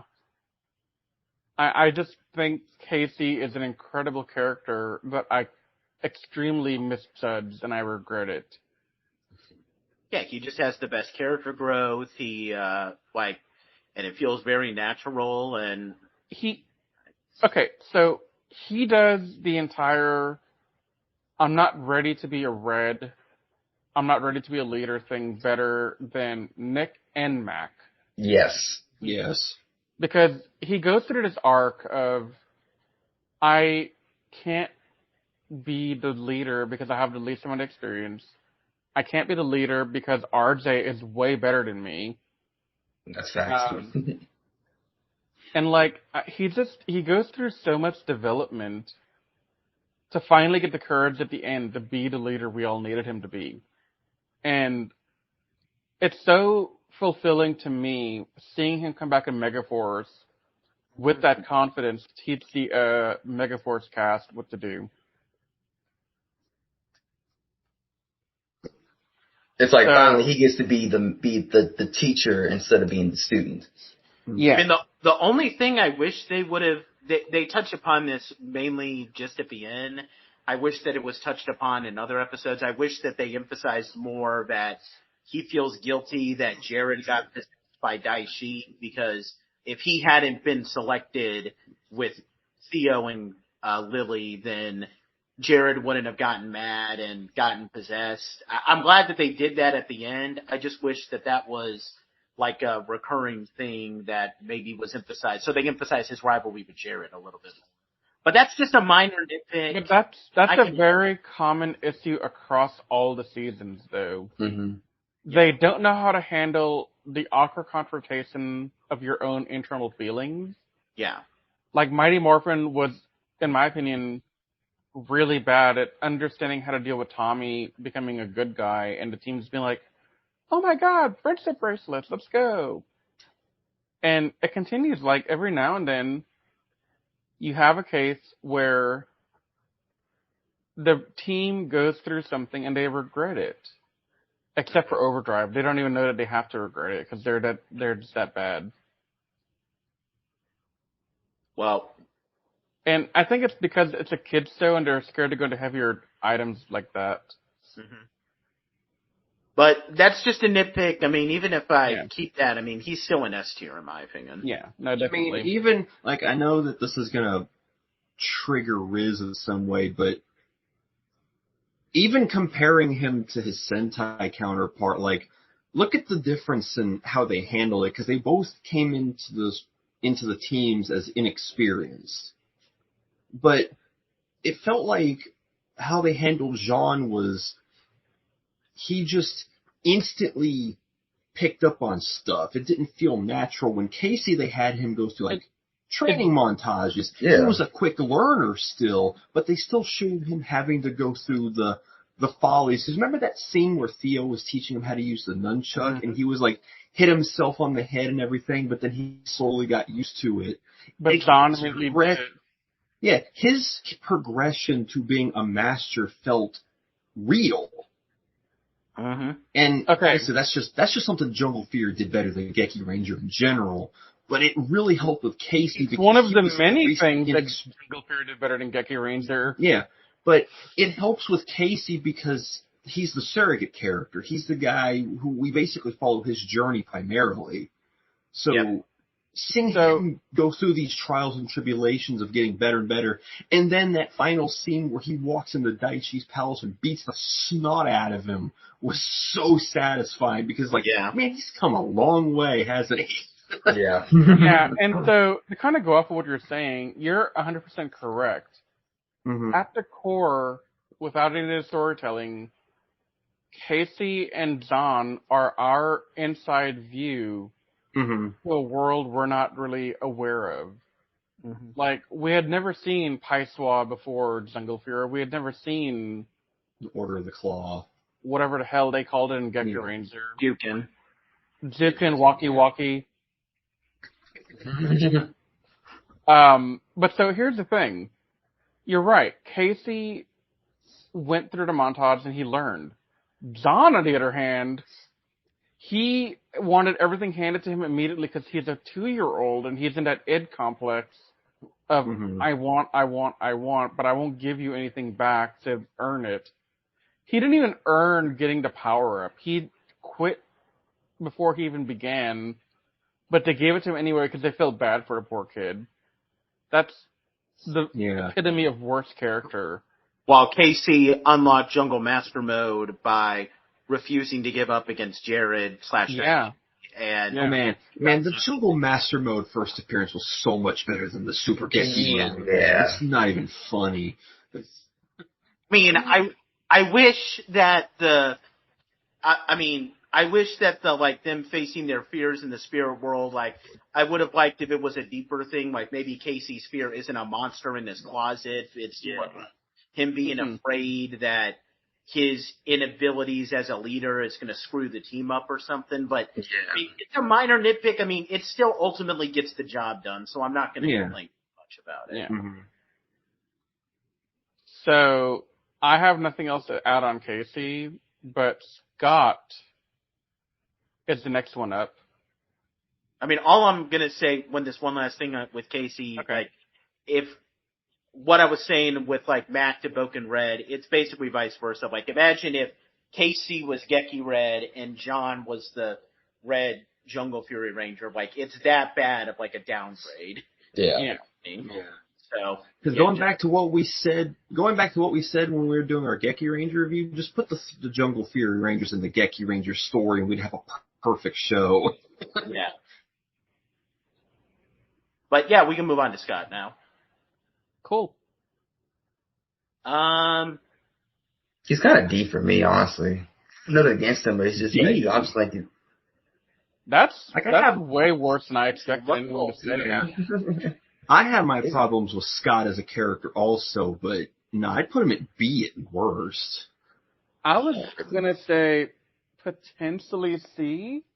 Actually, no. No. Let me go back because I remember the stuff with his dad. I'll rank him B. Yeah, I'll just give him like a low tier B. Yeah, I said this in our Black History review thing. Scott reminds me a lot of Faramir from the Lord of the Rings trilogy. Like, he's someone who constantly had to deal with being in the shadow of his older brother, who was constantly favored by his father, then his older brother died. Yeah, I watched that, by the way. I watched all the movies again. It was fantastic. Yeah, now I'm not comparing Colonel Truman to Denethor, because Denethor is a horrible, disgusting human being who I love to death. But with that said, like, I feel like that's why I think Scott's character, I mean, he doesn't really, I can't relate to it that much because, I mean, I didn't have that type of relationship with my parents, but it's a thing that I think people could just naturally resonate where you want to be accepted by your father. And I think that episode where he is given a medal from his father, but he ultimately gives it back. Like, I think that was a perfect way to just wrap up his character arc, where he finally gets that acceptance, and that was all that he needed, but he still gives the medal back because he was selfish. I think that was pretty good character development for him. Yeah, and I like how it affected him. It wasn't just like a tell don't show thing. Scott actively had moments where he was reckless, trying to prove himself to Colonel Truman, almost like out of desperation. And it got him in trouble a lot. But then he worked through that over time and just let it naturally happen. Like, he has a very unique character arc in the series, but then again, that chalked it up to RPM being a little bit more daring when it comes to storytelling and everything. But yeah, Scott is one of those characters that's grown on me a lot over the years, and I think it's because I'm very sour on RPM. I'm not as big of a fan of it as most people is, but Scott's really grown for me a lot, because the more I think about his story, the more I think that his story arc is actually really, really deep for a Power Rangers character. I think that's the same for all the characters in RPM, though. Yeah. So I have a lot of. I'll give Dylan and Tanaya crap for it, but so I'll say this. I have trouble ranking Scott between C and A. Like, he falls somewhere in that range depending on where in RPM we're talking about. Like, I definitely didn't like Scott at certain points of the season, but there are points where I'm like, oh, Scott actually had some really good moments, like with his dad, for example. I thought that was A-tier quality, but the rest of the time, he was just kind of there. Well, to his credit, he came up with the idea on how to defeat Venjix. Yeah. I think the problem with Scott, and it's going back to kind of bouncing off what Riz said, the story of RPM really focused around Dylan and Tanaya, so Scott never really got like a main spotlight role when he probably should have, in all honesty. And see, my problem is I'm uncomfortable putting him on the same tier as Jason or Leo. Okay, fair. I can't justify that tier. I'm more comfortable putting him on a tier with Tommy and Rocky. Yeah. Yeah, at least a C. I would say at least maybe a C. Obviously, he's above. Either Rocky, he goes on C, in my opinion, or we reevaluate our B list. I would move Jason and Shane down and then put him above Leo and B tier. I would be okay with that. Yeah, that's fair. Also, Patrick and Anthony, since you've seen Go Under, would you say that Sosuke is a better character? Ooh. I mean, Sosuke is a fun character. He is a fun character.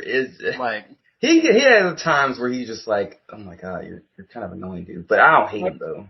How did that look? I think that's fine. Yeah. See, man, that's weird, because RPM's characters were bizarre in the fact that the story was a lot darker than the characters themselves were. Mm-hmm. So they were jokey at first, and then they kind of adapted as they went along, but they still kept like their goofy charm. I don't know. I think they're both good characters. I'd probably put Scott maybe slightly above him, but Yeah, I think there's not really a right or wrong with them. Who are we putting Scott above? We're talking about Go On Red. Go On Red. Oh, okay. Yeah, carry on. I don't know anything about that. I can't wait till we do Go Under. Oh, Go Under's such an underrated Sentai, man. It really is. Okay, what do we want to do with Jason, guys? F. Yeah. But don't put him being the counterpart to my favorite. Oh no, he's Sentai Red. He's above irritates me. These two clowns right here. So I'll give you that.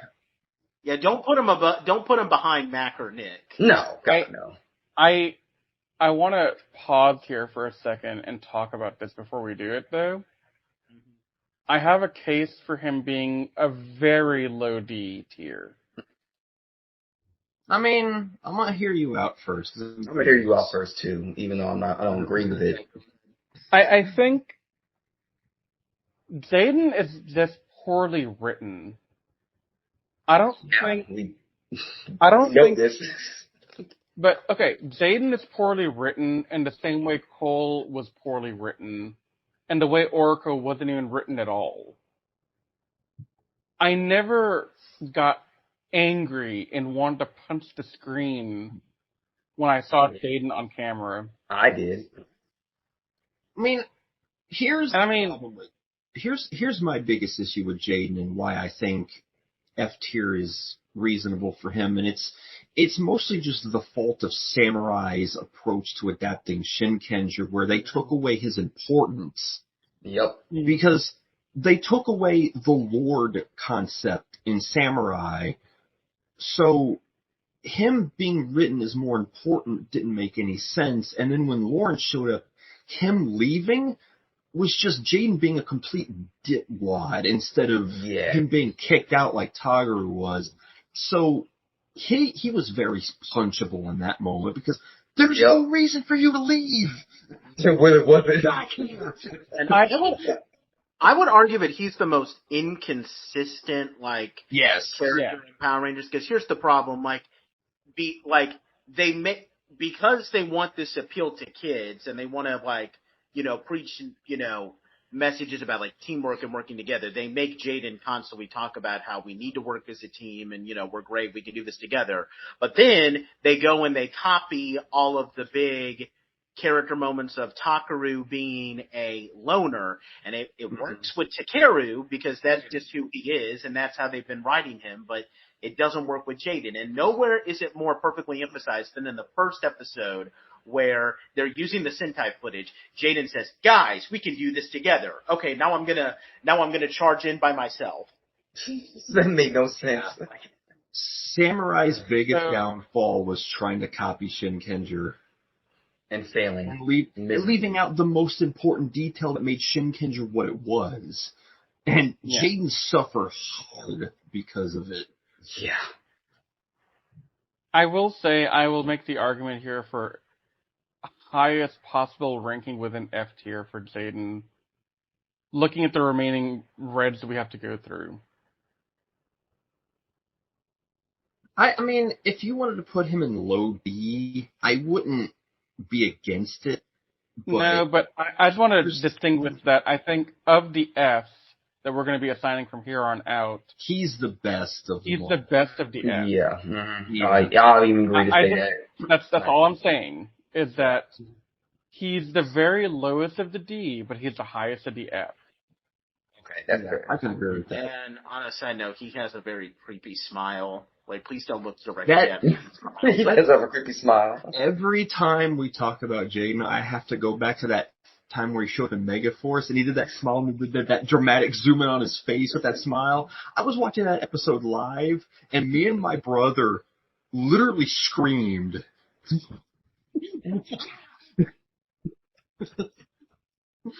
Oh my gosh. That moment is burned into my head, and I hate it. Yeah, I just saw in my head just now. Now here's a hard one for me. Lauren, I want to rank, but I think we should. Yeah, we should. I don't know where I want to put her is the problem. I would say the lowest, or low B in my opinion. I would say low B. Yeah. Okay. Because I think I want low B for her. She's was genuinely a good character. Yeah. And I mean, and not only that, but they give her I like how Riz just thank you. Yeah, Riz just took the next person to just put an F at me. Oh, Troy. Troy. The blandest, boring Red Ranger I've ever seen in my life. The personal vendetta of being his favorite Sentai Ranger's counterpart. Just jam him in the trash can. Trash. Where you belong. But I think we can form the Megazord. Shut up, Troy. We need to shut up Troy like Slinkar did for Shut Up Jackson. Yeah. With Lauren, she's just a copy of Karu, but it actually works. And we all thought that Karu was a good character. See, the weird thing about Lauren is that she's not really an adaptation of Karu. She's her own thing. And that's why I think she works so well. That's what she's great. And plus, the actress who plays her was fantastic. Oh yeah, 100%. She's the best actor on the show, bar none. Yeah. I mean, she's also the one that has, like, current acting in her portfolio even now. Yeah. Yeah. She's acting to this day, so. Maybe Hector has some new stuff, but I don't know. Yeah, Riz, Hector was really cool to us at Ranger Stop Atlanta. What's up? Hector's an amazing person. I love talking to Hector. I just think, okay, you remember at Ranger Stop, Nate, you said Overdrive didn't deserve Taizon. I agree with that. Samurai did not deserve Hector's presence. Nope, sure didn't. But I'm glad he was there. And this is not related to the Reds, but I still want to tell the story because I think it's really heartwarming. Yeah. Who's Hector? Yeah, we were gonna. Who's Hector? Is this Antonio's Mike. actor? Mike. Oh, Mike. Okay. Green. Yeah. So it's a really heartwarming moment. I don't even know if I told you about it, Nate. I might have not. But they had a dance party on Saturday night, and a lot of the Ranger actors had joined the dance party, and they were out getting their dance on with the fans. It was kind of fun. And you see Hector really letting loose and just having a good old time. Yeah, he kind of did that at they had like a Angel Grove prom thing at the Power Con. I know Nate didn't go because I think it was like at night or whatever. I decided to go because I wanted to dance, so it was fun. So Hector stopped dancing when he saw a family approaching him. And I'm guessing, I don't have all the context here because I didn't see the interactions that led up to it earlier in the day. But I'm guessing he recognized the family because he stopped dancing to go talk to the family, and he immediately bent down to hug the little girls. He couldn't have been more than like 5 or maybe 6 years old. And she hugged him so tight. And it's heartwarming to me to see, even though we don't like these Neo Saban characters nearly as much as the OGs, but it's heartwarming to see the connection that the younger generation has formed with them. And Hector was such a good influence on her because as soon as they let go of the hug, he said, okay, now you have to do a very important job for me. You have to turn around and give your dad the biggest hug in the world for Father's Day, because Father's Day is in the morning. Yeah. And she turned around for him, gave her dad the biggest hug in the world. They did their hug. They said their goodbyes, and that was the sweetest moment of Ranger Stop. Yeah, that was wow. Great. I mean, isn't that what it's all about for these guys? It is, but see, the problem is, a lot of the time when you go to this kind of cons, you have to think, this isn't a fan event for the actors. This is a way to supplement their income.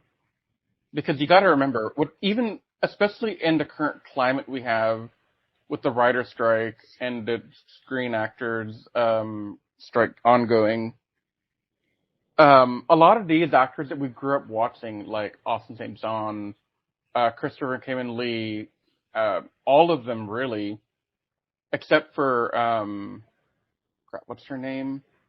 RPM Yellow. Rose McKeever. Yeah, Rose McKeever. Except for like Rose McKeever caliber actors, these guys rely on the cons to make their living when they're not doing something else. Mm-hmm. So it's nice when you can see that they're not just money hungry and that they're actually here for the fans. And by and far, the majority of the people at Ranger Stop this year with me and Nate were there for the love of the fans while making a couple of dollars. There was a couple of actors who I despised after meeting them, but that's really? A story. Right. We'll talk about this offline, but yeah, there's one actor I couldn't stand after meeting him. Oh, I think I know who you're talking about, yeah. You know who I'm talking about, Nate. So yeah, we have to talk about that when we get done. Because I don't want to put any actors on blast. It's not my thing. But let's just say one actor left a really bad taste in my mouth. Yeah, I know exactly who it is. Yeah. But anyway, all that to say, I think Jaden is high F, low D. Yeah. And I think Hector is one of the best people to represent our franchise. Yep. I mean, Okay, there's moving on to there's another story that I could tell, but I'll wait till we get to the black and green thing because Riz knows the story I'm going to tell. But I'll wait till that. Okay. Where he took something from a certain place. Oh.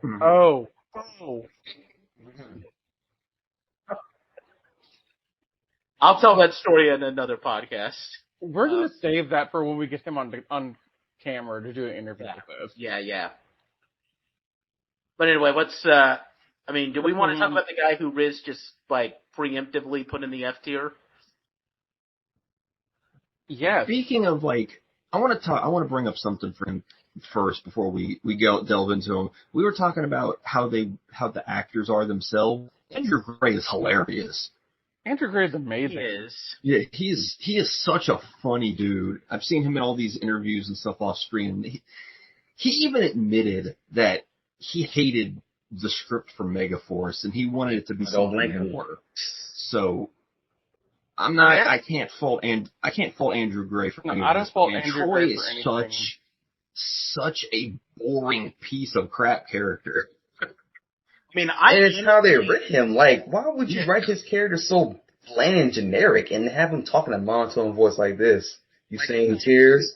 The Megaforce cast, it's to the point where I've been telling you guys that I'm writing my own little reversion of Megaforce.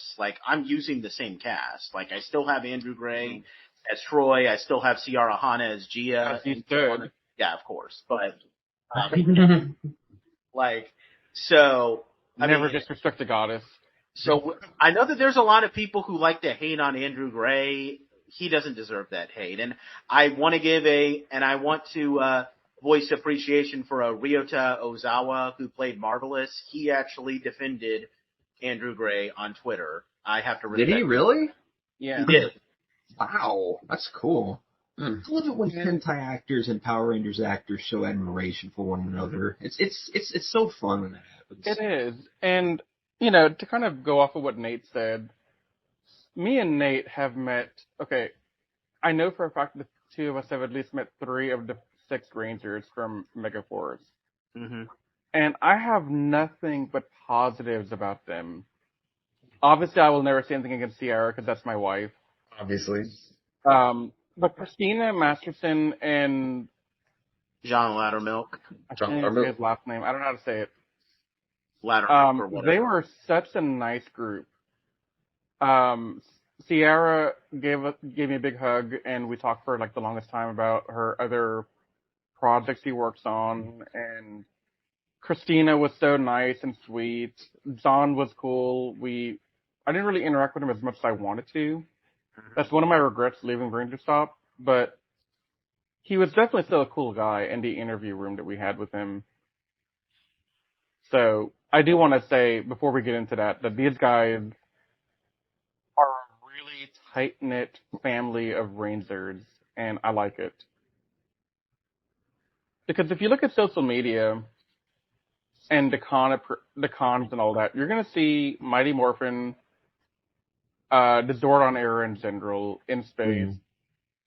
You're going to see Time Force, you're going to see Megaforce, and you're going to see Beast Morphers, and you're going to see Dino Furies. Those are the primary teams that are coming out these days in, the masses. And they still have that close-knit relationship. Not to say that Lightspeed or, Wild Force don't have that. I mean, Wild Force definitely had a little bit of it too when I met Jack Guzman and Jessica Ray. Thank you. I was wanting to say Alyssa, but that's not right. But yeah, I just want to say that these are the teams that we see the most at the cons. If we see other people, if we see Mystic Force somewhere, that's a blessing on Earth. Yeah, definitely.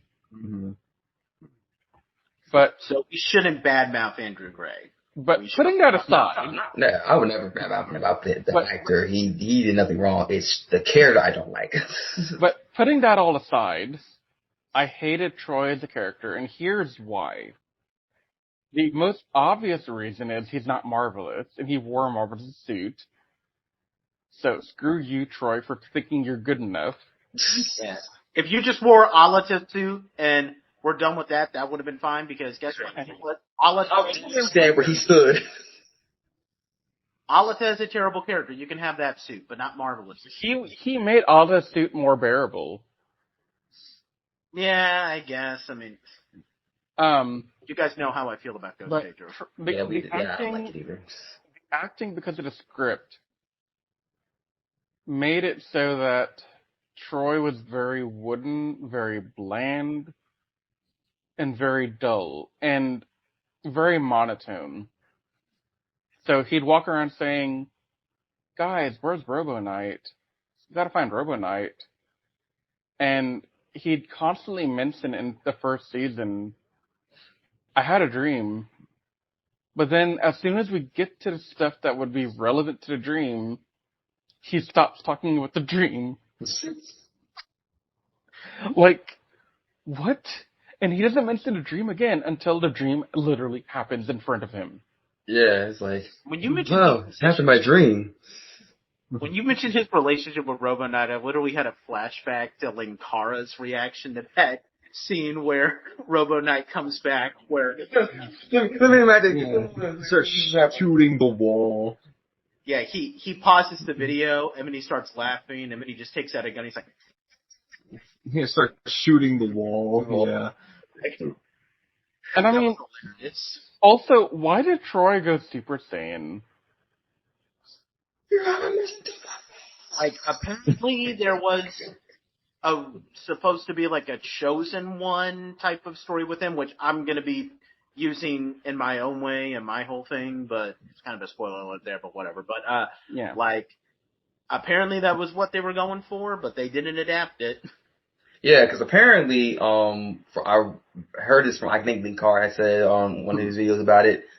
Apparently that Troy was supposed to be like a military kid or whatever, and he would move from place to place or whatever. He would never stay in the same spot. Hence why he's in what's the name of the town again? Harwood County. I think, yeah. Yeah, and he was gonna live with his uncle or something like that. I think his uncle or sister or whatever. And he was gonna have a whole relationship with him, and just trying to figure out like his BBI place or whatever. So the moment when he gets picked to be the Red Ranger, he's like, I'm not a leader. I'm kind of like new here. I don't know anybody. I'm not like leader material because I'm never in the same spot at the time. So Yeah. you could consider a lot if they had kept it in there, but no, the Rangers was like, nah, we're gonna make them bland and boring and just have them just do dreams every once in a while. That's it. Nothing else? No. And I mean, he's so bad that like that episode where Casey is in Super Mega Force, like it's a great episode, but he kind of bogs it down with this whole never let go of your weapon. That's the most funniest meme we've ever made. There used to be, there used to be this group that I followed on Facebook called Dan's Toku Rants. And after that episode aired, they changed their page banner to Elsa from Frozen throwing the sabers into the air, saying "Let it go," and the profile picture was Troy looking up at her with a stupid look. It was hilarious. I remember that. And then I recreated it for our Otaku Sentai Digital Ranger YouTube page. Yeah, you did. I remember that. Oh, good time. Bottom line is, Troy may not be as bad as Nick and Mac, but he's still pretty bad. Yeah. Yeah, he is. So, moving on to Tyler, I'm very curious of where y'all are going to rank him. I don't rank him either. Yeah. I would say A or B. A or B. The lowest I'd put him is ahead of Leo in the B tier. Yeah. So the highest B. He's not a bad character by no means. The only problem with him is that he doesn't really develop later on, like as far as like his full, I guess, development goes. You know what I'm saying? He does meet his dad eventually, but nothing really happens after that. That's why I put him in B tier. And the other reason is a bit more selfish because I know who's coming, and I don't want to have Tyler on the same row as these other two amazing characters. Yeah. Because while Tyler's an amazing Red, he's got nothing on these guys. Wait, who's on? Wait, are you talking about? No, never mind. I'm thinking like, wait, two other guys, but there's only three left. Like 4. Because I'm also counting Dacker and Montgomery, the 2017 movie Red. Oh, okay. But no, there's. You don't think Troy is on par with Connor and TJ? Is that what you're saying? I don't think Tyler's on par with Connor and TJ. Yeah, I mean, I like him. I loved his adventurous personality. Tyler's a fantastic Red, and it's like we were saying earlier. Leo is a fantastic Red for the most part. Lauren's an amazing Red for the most part. It's just they didn't go the extra mile to be in A tier, and they didn't go the amazing distance to be in S tier. I see what you mean. I think I might be a little bit more biased towards Tyler because I don't like his Sentai counterpart very much, and I thought he was just a better version of King. Yeah. Yes, I don't like King very much. King's an acquired taste. Yeah, he's an acquired taste. I like him. I mean, he's not a bad character. I just don't like how they basically God modded him in Kyoryuger. Yeah. Yeah, funny you mention that because his actor's actually gotten a little big in Japan, and my wife cannot stand his actor. Dang. But even Tyler's actor, I forgot his name. Brendan Mejia. There you go. I was blanking hardcore. He's a good actor. He's a really good actor. Yeah. Just watching Tyler was fun because he got into it and he made the most of what he had going for him. After the garbage that we got from Troy, he was a blessing in disguise. About the Dino Stars cast. Brennan was his name? Yeah. Yeah. Mm-hmm. Brennan and Coda's actor Yoshi Sidarsa. Yoshi Sidarsa, yeah, thank you. They are both Sentai fanatics. They're also humongous nerds. Yes. So they put their heart and soul into this performance because to them it wasn't a gig. To them, it was a dream come true. It's a dream come true, yeah. And it made them both fun to watch. Yeah. I mean, they're a lot of fun to watch. I will never say Tyler's a bad Ranger. He's an average Ranger. He's not average. He's a good Red, but I just cannot put him on the same level as TJ or Connor. Okay. I think that's acceptable. Yeah, he's top of B tier then. Oh yeah, definitely. I would put him over Leo for sure. Yeah. Didn't Tyler's actor do stunt work for Obi-Wan Kenobi? Yeah, he did. Oh, that's cool. Yeah, that's cool. So. Oh yeah, he does his own stunts too. That's another thing. He does his own stunts. Yeah, most stunts you saw him. Yeah, if you look on social media, he is a very into fitness and he keeps himself in good shape and he is legend. Yes. Dude. That's a balance too. Him, Yotzi, and what's her name? The Pink from Ninja Steel. They are insanely. Oh, you talking about Sarah's actress? Yeah. Christy. Yeah, Christy. They are something. Yeah. It's over A. I think his name's over A. I think. Dude, those guys are in amazing shape. Just sucks that he wasn't the stunt double for Obi-Wan. He was the stunt double for, what was that guy's name? Haja, I think. Yeah. Don't remind me. Anyway, I can't comment on Brody because I haven't seen him can. all the way through. So you I'm guys gonna call Brody a D tier. he's just he's a D tier character. He's a D tier. He's not as bad as Cole, but like he's so plainly average. It's not even funny. And they try to make him like interesting because think about it. This guy has literally been kidnapped in space by essentially he's like a wrestling, I guess, champion or whatever for like 10 plus years, doing all kinds of things for this man. He takes it on a ship.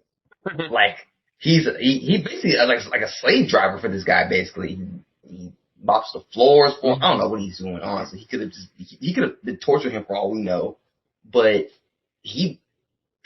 for a guy who's been tortured for 10 years, he seems okay for someone who's been through something as traumatic as that. See your family for those young. So, him and Troy's characters have a lot in common in a weird way. Yeah. They both don't know how to react to the things going on around them. Exactly. But the difference between Brody and Troy is that Brody at least showed some level of emotion. Like, he actually was a little emotional when he met his brother Levi. Yep. Did it amount to much? Not really. But Not really, but it was still better than what Troy did for us. And then, like, when he, this is like in the first episode, like this, like literally I think it was the second episode this happened. So, when he went back to his family's house, because of course, like the first place he will go is to go back to his family's, I guess, house or whatever that's in that farm area. He was emotional because nobody was there, and it's valid because like, hey, you would think, oh, no one's here. Like it's very emotional because he figured somebody would be there. Yeah, yeah. No, that's valid, man. I mean, it's tough, but he didn't show the impact of what he went through in the season. Definitely not. He should have been a very damaged human trying to reintegrate into life, but he didn't. Like he shouldn't have. He was pretty well off. Yeah. Yeah. So I just no. Brody belongs in D, at the top of D, but still at D. Yeah, because it's honestly not even his fault. It's just how he's written. Because they could have made him a lot more interesting than what he was, but they just dropped the ball like they always do. And this had to have been the last Neo Savant era season that we had, so it's like it just kind of sucks. Like, yeah. So Devin, if y'all are ready to move on, I am contending Devin belongs in A tier. You think so? I still need to finish season 2 of Beast Morphers, but from what I know of season, I mean, he's okay, but I don't think he's like. Yeah. I think he's B at highest. Okay, so my thinking is he had a really good backstory with his dad. He did the backstory of his dad better than what we got with Scott. That's saying that, like, because you're right, definitely right about that. He also had immense personality. He didn't want to really be so he wanted to be the Red, like he wanted to be a Ranger, but he didn't necessarily care about being the leader, right? Like he was content letting Ravi or Zoe do it until they all realized he was the Red and he was the leader. So he went through that interesting journey, like how Connor did with that, because Connor didn't want to be a Ranger in the beginning either. I also just like the energy that Rory, the actor, put into him. He was a lot of fun to watch. He was. Yeah. Like, I really enjoyed his character. And I like how they did the whole thing with his dad in season 1. I don't know where it goes in season 2, but it goes later. Yeah. His relationship with his dad in the first one of like him wanting to impress his dad, but not, being able to, but not being able to tell him he's a ranger. I mean, it's a cliche type of thing, but I thought it was handled pretty good. Like, and it gets deeper in season 2 after what you've seen. Because I'm going to assume you've watched maybe 1 or 2 more episodes after I left your apartment that day. Yeah, you did. I did. Okay, yeah, but there's a lot of depth to him, like that relationship as you go further in, I think. I wouldn't say that I probably would rank Ravi and Nate ahead of him, but yeah, definitely. Well, okay, I would rank Zoe and Nate ahead of him. I don't know about Ravi. Ravi and him are kind of on par to me. As long as we all agree that Steel is the best Beast Morphers character. Thank you. Yeah, he is. I love Steel. Something happened to him in the end, though, but it's whatever. Yeah. I don't care. Steel was a show stealer. Okay, so where do we want to put Devin? B. I would say high B. Like ahead of Tyler? I would put him ahead of Tyler. He's definitely better than Tyler. Yeah, because he actually had like something to work with. Could we say that he's on par with Connor and TJ though? I would make the argument. I don't agree. But I wouldn't go that far. Okay.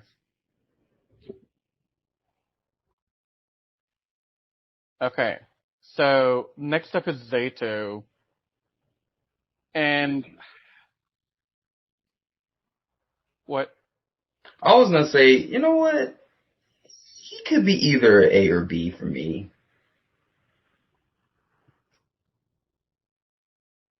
I know it's shocking, right? I know it's shocking, right? Full judgment until we've seen Cosmic Fury. But do we really need to watch Cosmic Fury for this? Because I mean, like, no, because there's a new red range. Yeah, it doesn't matter. Oh yeah, that's right. Yeah, Amelia's a red, so this is fine. Yeah, that slipped my mind. Sorry about that. I think I have no opinion because I still haven't finished Dino Fury, so I have no opinions on this. Patrick, I'm going to spoil something for you, and I have no regrets because you've had plenty of time. I'll ask you something when we're done with the recording. Then. Okay. So. Zato, in my opinion, belongs in A tier for one simple reason. What's that? The sacrifice at the end of the season 2. No other red has done that. I'm fine with that.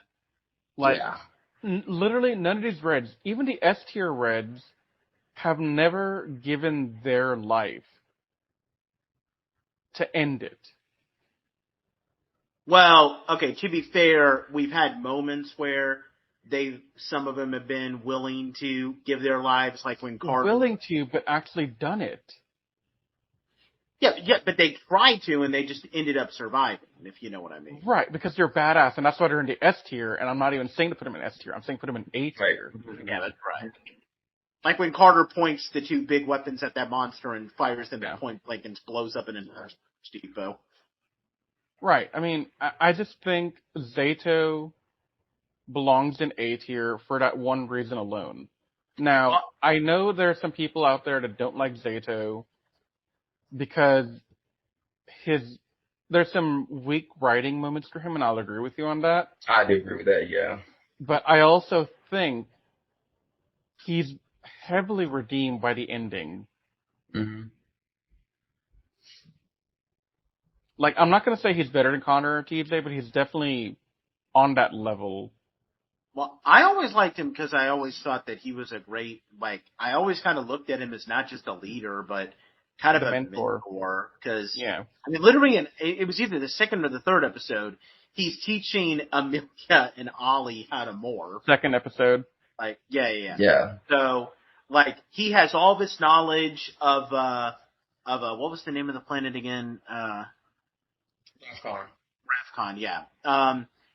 He has all this honestly, he is exactly what Maya's character should have been like in You know what?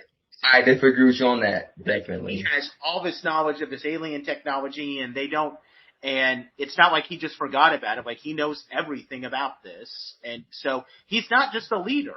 he is a mentor, like a much bigger mentor than Solon was, or whatever that robot dinosaur Solon. Yeah, you said it right. You said it right.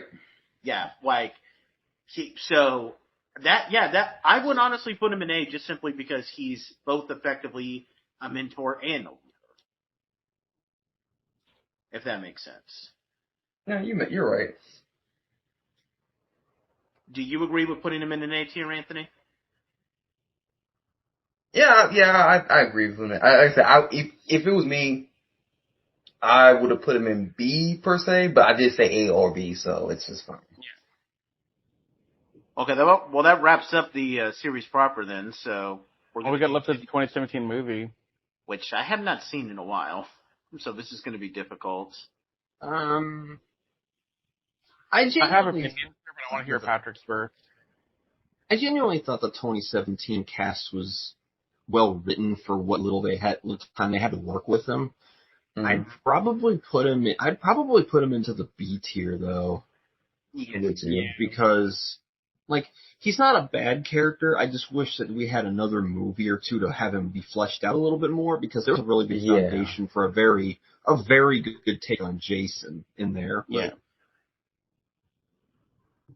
Like, we would already be on our third or fourth movie by now if they hadn't, like, the whole thing. Where in the B tier would you put him, though, Pat? I don't know if I'd say he's better than Leo, but no, he's in between Scott and Lauren. Yeah. I would say he's above Scott and between him and Leo. I think that's fair. I mean, that's good enough. I mean, because he also has a bit of a relationship issue with his dad, and I think it's handled pretty good. So it's handled pretty well. I think it's handled better than Scott. Because it's a lot more grounded, and it makes it a lot more relatable to people than Scott's was. Because how many people are going to have their brother get killed in a robot invasion when your dad is a general? It's like, you can't relate to that. No. So, to wrap this up, do we want to adjust the ratings here at all? Now, when we say adjust the ratings, this also means, is there any red on the board that you can't justify being on the same line as some other red on the board? No. I don't see anybody. No. Because I don't see anything either. Yeah.